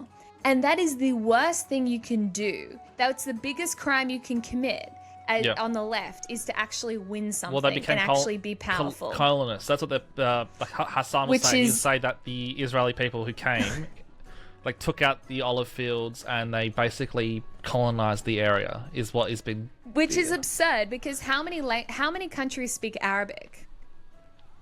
A lot. But I don't know, Like yeah. 26. Yeah. How many countries speak Hebrew? One. So who are the colonizers? Like, it's just a stupid argument. Yeah. If they were colonizers, they could have, I mean, in 67, they could have captured all the land all the way up to Damascus in Syria and probably even further. But they didn't, because they are not expansionists. They just want their little bit of land, a third of the size of Tasmania, and then they want the rest of the world to leave them alone. All right. Well, we're going to move on. We got 10 more minutes, I would say, left. So let's talk about the upcoming election. I'll just say something quickly. For me, there's a lot of cultural happening. Right now, we've got the Abby Chatfields of the world. I'm sure you've heard of Abby Chatfield. She's gone into a raid attacking men right now, basically these men groups, and I was part of that attack, and I barely survived. I got a few things I had to get through. Oh, really? But, it was tough. Yeah, it was very tough. Did she name you? Not me specifically, but one of the minions did. I've had a tussle with her before, like Clementine Ford. Like, I mean, I'm basically All my favorite people. Just so you know, I'm basically like the Jordan Peterson of Adelaide in terms of the hate. Like, people look at me and go, like, they hate me. Like, if you go on Reddit and go look up the Adelaide set, you can find out what they think of me. My gosh. Like, I'm a Nazi. I'm a racist. I'm a rich kid who's had everything given to them. I'm basically anything horrible in the world you can think of is me. Just so you know. So, wow. Welcome. You've now platformed a Nazi, apparently. Anyways. Oh my gosh. Moving forward. I've been at combat with these people for a while, and not because you know what's funny, I actually consider myself a left libertarian. So I'm actually a lefty. I'm actually traditional left, yeah. Surprise, surprise. Like, I was very sentimental towards socialist ideas as a kid. Growing up, I read a lot about it. I mean, I even said some crazy stuff as a kid. And then as I grew and became more in love with my traditional Greek side and the orthodoxy and Orthodox Christianity, I'd still say I'm a little bit left, but I have a lot of conservative traditional values. I respect traditional stuff. But the reason why I bring all this stuff up, because it all twines in right now. But yeah, I'm finding this woke agenda. The woke agenda to me now is young people like, how can I stay distracted? My life, like my father, who's a man who came to this country, couldn't speak a word of English, still can barely speak English, to be honest. Sorry, Dad. Built a very successful business, bought a multi-million-dollar home, and this guy couldn't speak a word of English, mate. And he was under racist attacks, blah, blah, blah. Sure, whatever. Well, not a victim, but, he was very successful. Now kids, they have a university degree. They can speak maybe 2 languages. They speak English fluently, and they can barely pay their rent. What has happened in that time period where my father, who couldn't speak well English, could do all this stuff, but these kids who are educated, who are smart, who are healthy, can't even pay their rent? That's the question we should be asking. But instead, all these woke left are so distracted by the culture war. They're so distracted by Gaza this, Israel this, Ukraine this, Russia this, LGBT, PCLP. I could say every word in the alphabet. Abortion this. Like, abortion is more important to these people than if they can pay for their next groceries. Like, why? Freya, tell me, what's going on? Big question there. What's going on in the Australian economy? Well, I mean, I think this is the thing. The Australian dream, especially for young people, is almost lost. Almost lost. So what is the Australian dream, I guess, is the first question. Like, what do we actually want to aspire to? We want to be a country of equal opportunity, where anyone from any background who holds our values can come here, make a home, and succeed. If you work hard, you get ahead. We want people to be able to own their own home, to have a family. All of those things are under threat. I mean, are we still an equal opportunity country? Well, the takeover of DEI and woke politics, and we have a prime minister that now, instead of talking about equal opportunity, he talks about equity. Equity is equality of outcomes. It is the opposite of equal opportunity. So that's under threat. then can people own a home? Well, no, that is very difficult. And why is that difficult? Because we're simply not building enough houses for the number of people that are coming in. And that's worse. It's been worse over the last 3 years under Labor, because we've had one person arriving every 46 seconds and we're building as many houses as we were building in 2012. So you can do the math. Okay, where are all these people going to go? What that does is it pushes up rent and it pushes up house prices. Then the next aspect of that is, we want people to be able to have a family. That's important, but they're not doing that either, because that's from like a cultural perspective. If you've lost meaning and you've lost a sense of tradition and the importance of these social institutions, like why would you even bother having a family? So we've lost that. And then I think the idea that if you work hard and you can get ahead, that's also under threat, because our economy is almost in tatters. The government spending is now 28% of GDP. 28% of all economic activity in Australia is coming from the government. That is the most that it's been at any other time in Australian history. And what is the result of that? Well, governments are not efficient at spending your money. All that does is it leads to inflation, because it's more spending. And then inflation leads to a decline in living standards. So over the last 3 years, we've had the worst collapse in living standards out of any country, in Australia's history. Worst collapse in living standards in Australian history. All other OECD countries are around 5% richer. We're 8% poorer. Wow. So that shows you the difference, right? So under Labor, what has happened is we've had more red tape, we've had more government waste, we've had a government that hates mining, hates natural resources. Hate to break it to you though, that's the backbone of our economy. Yep. They've tried to stimulate the economy through higher migration rather than through productivity growth. But without adequately increasing housing supply, that has exacerbated the cost of living crisis. It has also undermined our social cohesion and social fabric, because we have less of a sense of shared values and customs. And when you have so many people coming in through mass migration, you do naturally form ethnic enclaves. And we now have whole areas of the country where it's like, are you even in Australia? I don't know. It's not about we are a multi-ethnic society, but we need to share a culture. We need to share foundational values with one another. Otherwise, society falls apart. So I guess that's kind of an overview of sort of what's happened. Mm-hmm. And it has been brewing over the last 20, 30 years, but I think it's accelerated dramatically over COVID and then this Labor government. So do you think, could Peter Dutton offer to kind of heal this? Like, is he going to have that Donald Trump approach and like be like make Australia great again kind of aspect? Like, what's Dutton offered to Australian people? Because the biggest criticism I hear of Dutton is one of the most superficial ones is an optic problem. Apparently, according to the left, they call him all these horrible names, and surprise, surprise, the people who are supposed to be tolerant are saying things about his looks, which is whatever. And the people who complain about like fat shaming and racism and all these physical attributes that you can't change, then hate Dutton because, to quote Abby Chatfield, he looks like an oily egg. It's like, that's not very inclusive and tolerant. No, they're not very. They are literally the opposite. It only goes one way. So it's a one-way street. So one is the optics, and two, some people think he's weak, like he's just the same thing as the Labor Party. Like, it's just the Labor in different... Like, that's another thing. People think the Labor and the Labor Party are basically just the same bird.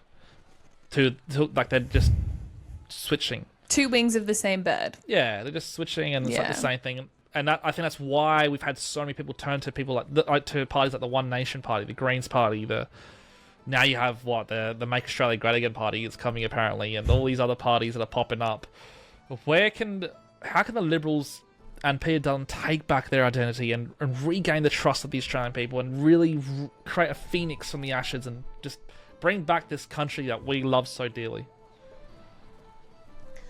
I think he did it over the Voice to Parliament referendum. We really saw Dutton in fine form. Remember, when the coalition came out against The Voice, it was polling at around 70%. People supported it overwhelmingly, partly because no one knew what it was. So it took a great act of courage to come out and say, no, the Voice actually stands against all of our Australian values. We cannot let this stand. And so I think that was a great example where you can see the clear difference between the Labor Party and the Liberal Party. They want to divide people along the lines of race and identity.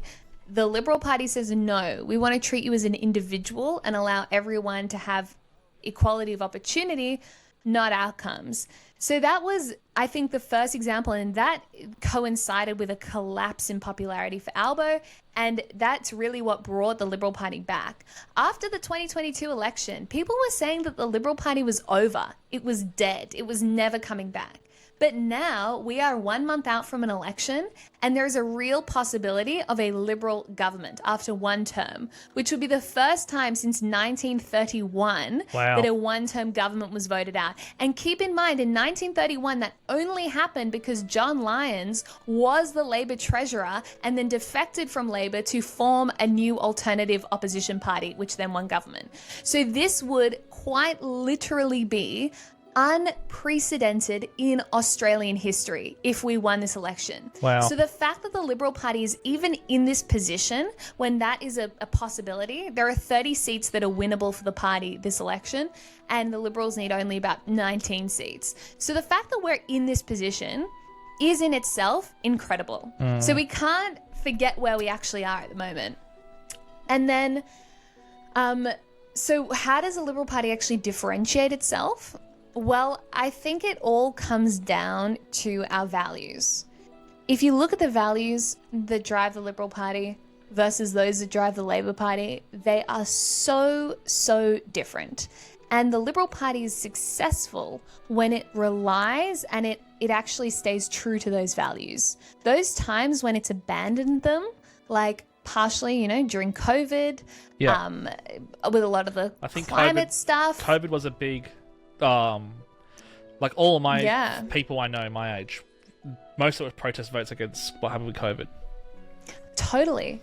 And I think it could, if ScoMo could go back and do that time over, I don't want to speak for him, but having been in conversations with him and with senior advisors in his office, they would. Yeah. Because they were being told so much crap from the health bureaucrats. Yeah, the bureaucrats who were literally saying they were the main problem. And then the Labor state premiers. And then ScoMo was blamed for the lockdowns that actually the state premiers implemented. So anyway, I think there's a lot of... It's a complex topic, but those times when the Liberal Party has strayed... Yeah. Because it still hurts. I feel like a lot, like in South Australia, we had a unique situation here where we had like one of the world's leading researchers in vaccines. I think he's developed more vaccines than anyone in human history, who was completely shut out by the bureaucrats. It was the first time in his career. Wow. This is someone who was signed by the US intelligence, like to do big vaccines and he came out with all these warnings that went against the health guidelines about the whole situation, and the bureaucrats completely ignored him and then basically destroyed his career. And he lost his professorship because of it. And this is one of the most esteemed professors in Australian history, whose father's generational prisoners of war who've built hospitals, who have hospitals named after them in this country. And overnight, because of these bureaucrats, gone. It was quite sad. And that's why I think when Liberals start to galvanise again and realise, hey, no, that's not okay. We have to protect people like him. Protect these people who have different opinions and allow, because that's what the Liberal Party is. It's a place of liberty and freedom and the ability to say no and not be slaughtered for it, because that's what the Labor Party to me are. You have to toe the line. But to give credit to the Labor Party, at least they stick together and at least they support each other. Good on them. It's their superpower. Maybe that's something we need to learn as well. But yeah, I think that is a concern. And that's why people like One Nation now and other parties have gained so much... And also because Pauline Hanson's animations are hilarious. Like, let's be real, they're pretty freaking hilarious. But yeah, I think... you're right. There is a unique opportunity here. And I feel like having people like you having a voice, and... Because you know what happens? I told this to you before. Australians like to keep their head buried in the sand, kind of keep out of politics. They don't want to get involved. They want to drink their beers, chill out. They don't want to get too stressed out about this stuff. But you know what? There's only so much of that chilling out you can do until the whole country that you love falls to pieces. It's time to really wake everyone up and go, wow, if we keep this way, if we have another 4 years of this, you might never be able to buy a home ever again. This might be a country where you can never have the Australian dream. Do you really want that? Mm-hmm. That's where we're heading. I genuinely believe that this election is a make or break moment for Australia. I agree. Look at what Labor has done in just the last 3 years, whether it's in energy, whether it's in the just complete disintegration of our social cohesion, or in the unprecedented levels of migration, or the unprecedented levels of government spending, or the radical proposals around the voice that they tried to put through. What they did in just the last 3 years has been extraordinary in Australian political history. We have only survived, barely, because the rest of the economy, post-COVID, is quite strong. And so people are getting by just. Another 3 years of this, I genuinely don't know how we're actually going to survive as a country. I think there will be riots in the street, whether it's around antisemitism or energy. I mean, this is the other thing we haven't talked about.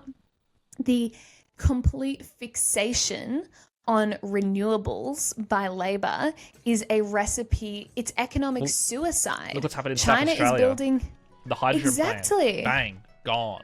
It's garbage. And this is what we talked about before. Politicians who deal in rhetoric rather than reality.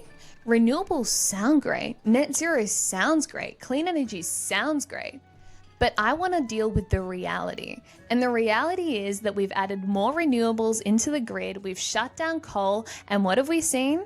Some of the highest power prices in the world. Unreliable power, a decline in manufacturing. This is destroying the Australian economy. If we do not address this soon, there's going to be no turning back. We are screwed. Well, South Australia right now, the word on the street is in the Labor Party that Peter Malinauskas, who's our current Premier, is being groomed to become the next Labor Prime Minister of Australia, or at least will become. He's the next Justin Trudeau of Australia. They want this, handsome, tall, charismatic. He fits all the things that you see in those kind of woke, And I'm sure he's a good guy. I've heard he's a good guy, but he's going to do his job and he's going to play his part. Why wouldn't he? He's not silly. He's a smart guy. He's been mentored by the Dan Andrews and all that. He will. That's what we're facing. We're facing this superficial. And it's so silly because literally he won the elections. He won the premier, become premier by taking his top off, and posing in a pool. Really? Do you know this? Have you seen it? No, I didn't know that. So he took his top off at a pool, and he's built. So and all the girls, the ladies lost their mind. Oh my god, he's so pretty, and he probably gained 30% more votes because of that one photo. Oh my god! This is what we're facing. Oh my god! That's just what I'm saying. Our young generation don't care about if they can afford their next meal, if they can pay the next rent. They want to know, can their prime minister take their top off? But see, they don't care yet. Yeah. They will care. I just think we're not yet at the point where we're facing mass unemployment. We're facing, people who genuinely cannot afford to live. But if you look at what's happened in Canada, mention Trudeau. He's been Prime Minister since 2014, recently resigned. But over that time, the levels of increase in people going to food banks, in homelessness, in crime, it's drugs. Staggering. So bad. Drugs. Yeah. We've had 3 years. They had 9 years. If we have any longer, that is the future that awaits us. Whole areas full of tents of people sleeping homeless on the streets. Yep. That's where we're going to head. And for all those people out there, Sorry, for all those people out there who were upset with Australian COVID policy, you should have seen what Canada did. They were literally freezing bank accounts of people. Hundreds of people lost their money have been frozen out forever. Yeah. Canada went insane. And so people need to lay off Australia a bit. As I say, a lot of our US viewers think Australia is this authoritarian slave colony and we're all locked up in our houses. No, we're fine. It's not that bad. It's not that bad, guys. Come on. No, and it won't be if we change the government. So yeah. Well, I feel like I should leave you there because it's been 2 hours. But it's been an amazing first chat, and I want you to be a guest who keeps coming back. And we have an election coming up, so it'd be fun. I'm not officially with the Libs anymore in a sense, but I am in essence, because I can actually do more now. Now that I'm free, I can do more. So it's actually very exciting for me. But it's not really a Labour Liberal thing. It's more like I'm seriously concerned for this country and its future. And I see people like you, and I see hope, and I see passion, and I see determination and courage. And when I see that, I want to work with people like you and people like Henry and others, who are willing to put their name to it and actually do something scary. I'm sure there's been moments when you felt very uncomfortable, very scared, and uncertain. But you know what, Freya, in life, those moments of uncomfortability, those moments of uncertainty is when I believe people grow at their most. And you've grown so much. I've been watching you for a while now. It sounds a bit creepy, but I've been watching you in a good way. And I'm like, wow, we have people like Freya. She can make a difference in Australia. So let's support you. And Adelaide Set audience, please make sure you check out Freya. Freya, where do we find you? How does my audience find you? Just look up Freya Leach on Instagram, TikTok. I want to start doing YouTube videos because I've got so much to say. You should. About so many different topics, and I feel like 30-second TikToks just don't do take not offense to do this, it but justice. you remind me of what's his name, Bradley Cooper a little bit. Brett Cooper. Brett Cooper, yeah, Bradley Cooper. In the US. Not Bradley Cooper's like a 50-year-old dude, so I hope I don't remind you of him. Yeah, The Hangover. Jeez. You know The Hangover? Yeah, Brett Cooper, sorry. Yeah, you remind me of Brett Cooper. Oh, thank you. No, that's a huge compliment because I really like her. It's a little bit, I know it sounds a bit stereotypical, but you have like a very similar voice, which is kind of cool, and you guys are both really articulate, and it's like kind of cool to see because we have our own. You're obviously your own person, but you have the capacity to build an audience like her, I believe, because she has a tremendous audience and a huge following. Yeah. So why not? Why not, Freya? Oh, thank you. We're waiting, Freya. Come on. We got it. Well, and that's so true though. Like, I think the left, this is what they've been so good at, right? They have these people like Abby Chatfield who dominate the mainstream media and 100%, and social media. And we need our own equivalents, people that young Australians can look to and be like, hang on a second, there is actually an alternative vision for our country. We don't have to just accept this narrative of decline, of class warfare, of we're all racist and victims and we need to hate Australia. There's another way to go that is so much better, so much more uplifting, so much more empowering for individuals, actually. And it's one based on responsibility and personal sacrifice. And that's actually what we have to get back to as a country. Enough of the government giving people handouts. Yep. Maybe a hand up, but not a handout. And I think this is back. So one more point as we wrap up. Ultimately, the difference between the Liberal Party and the Labor Party comes down to this one question.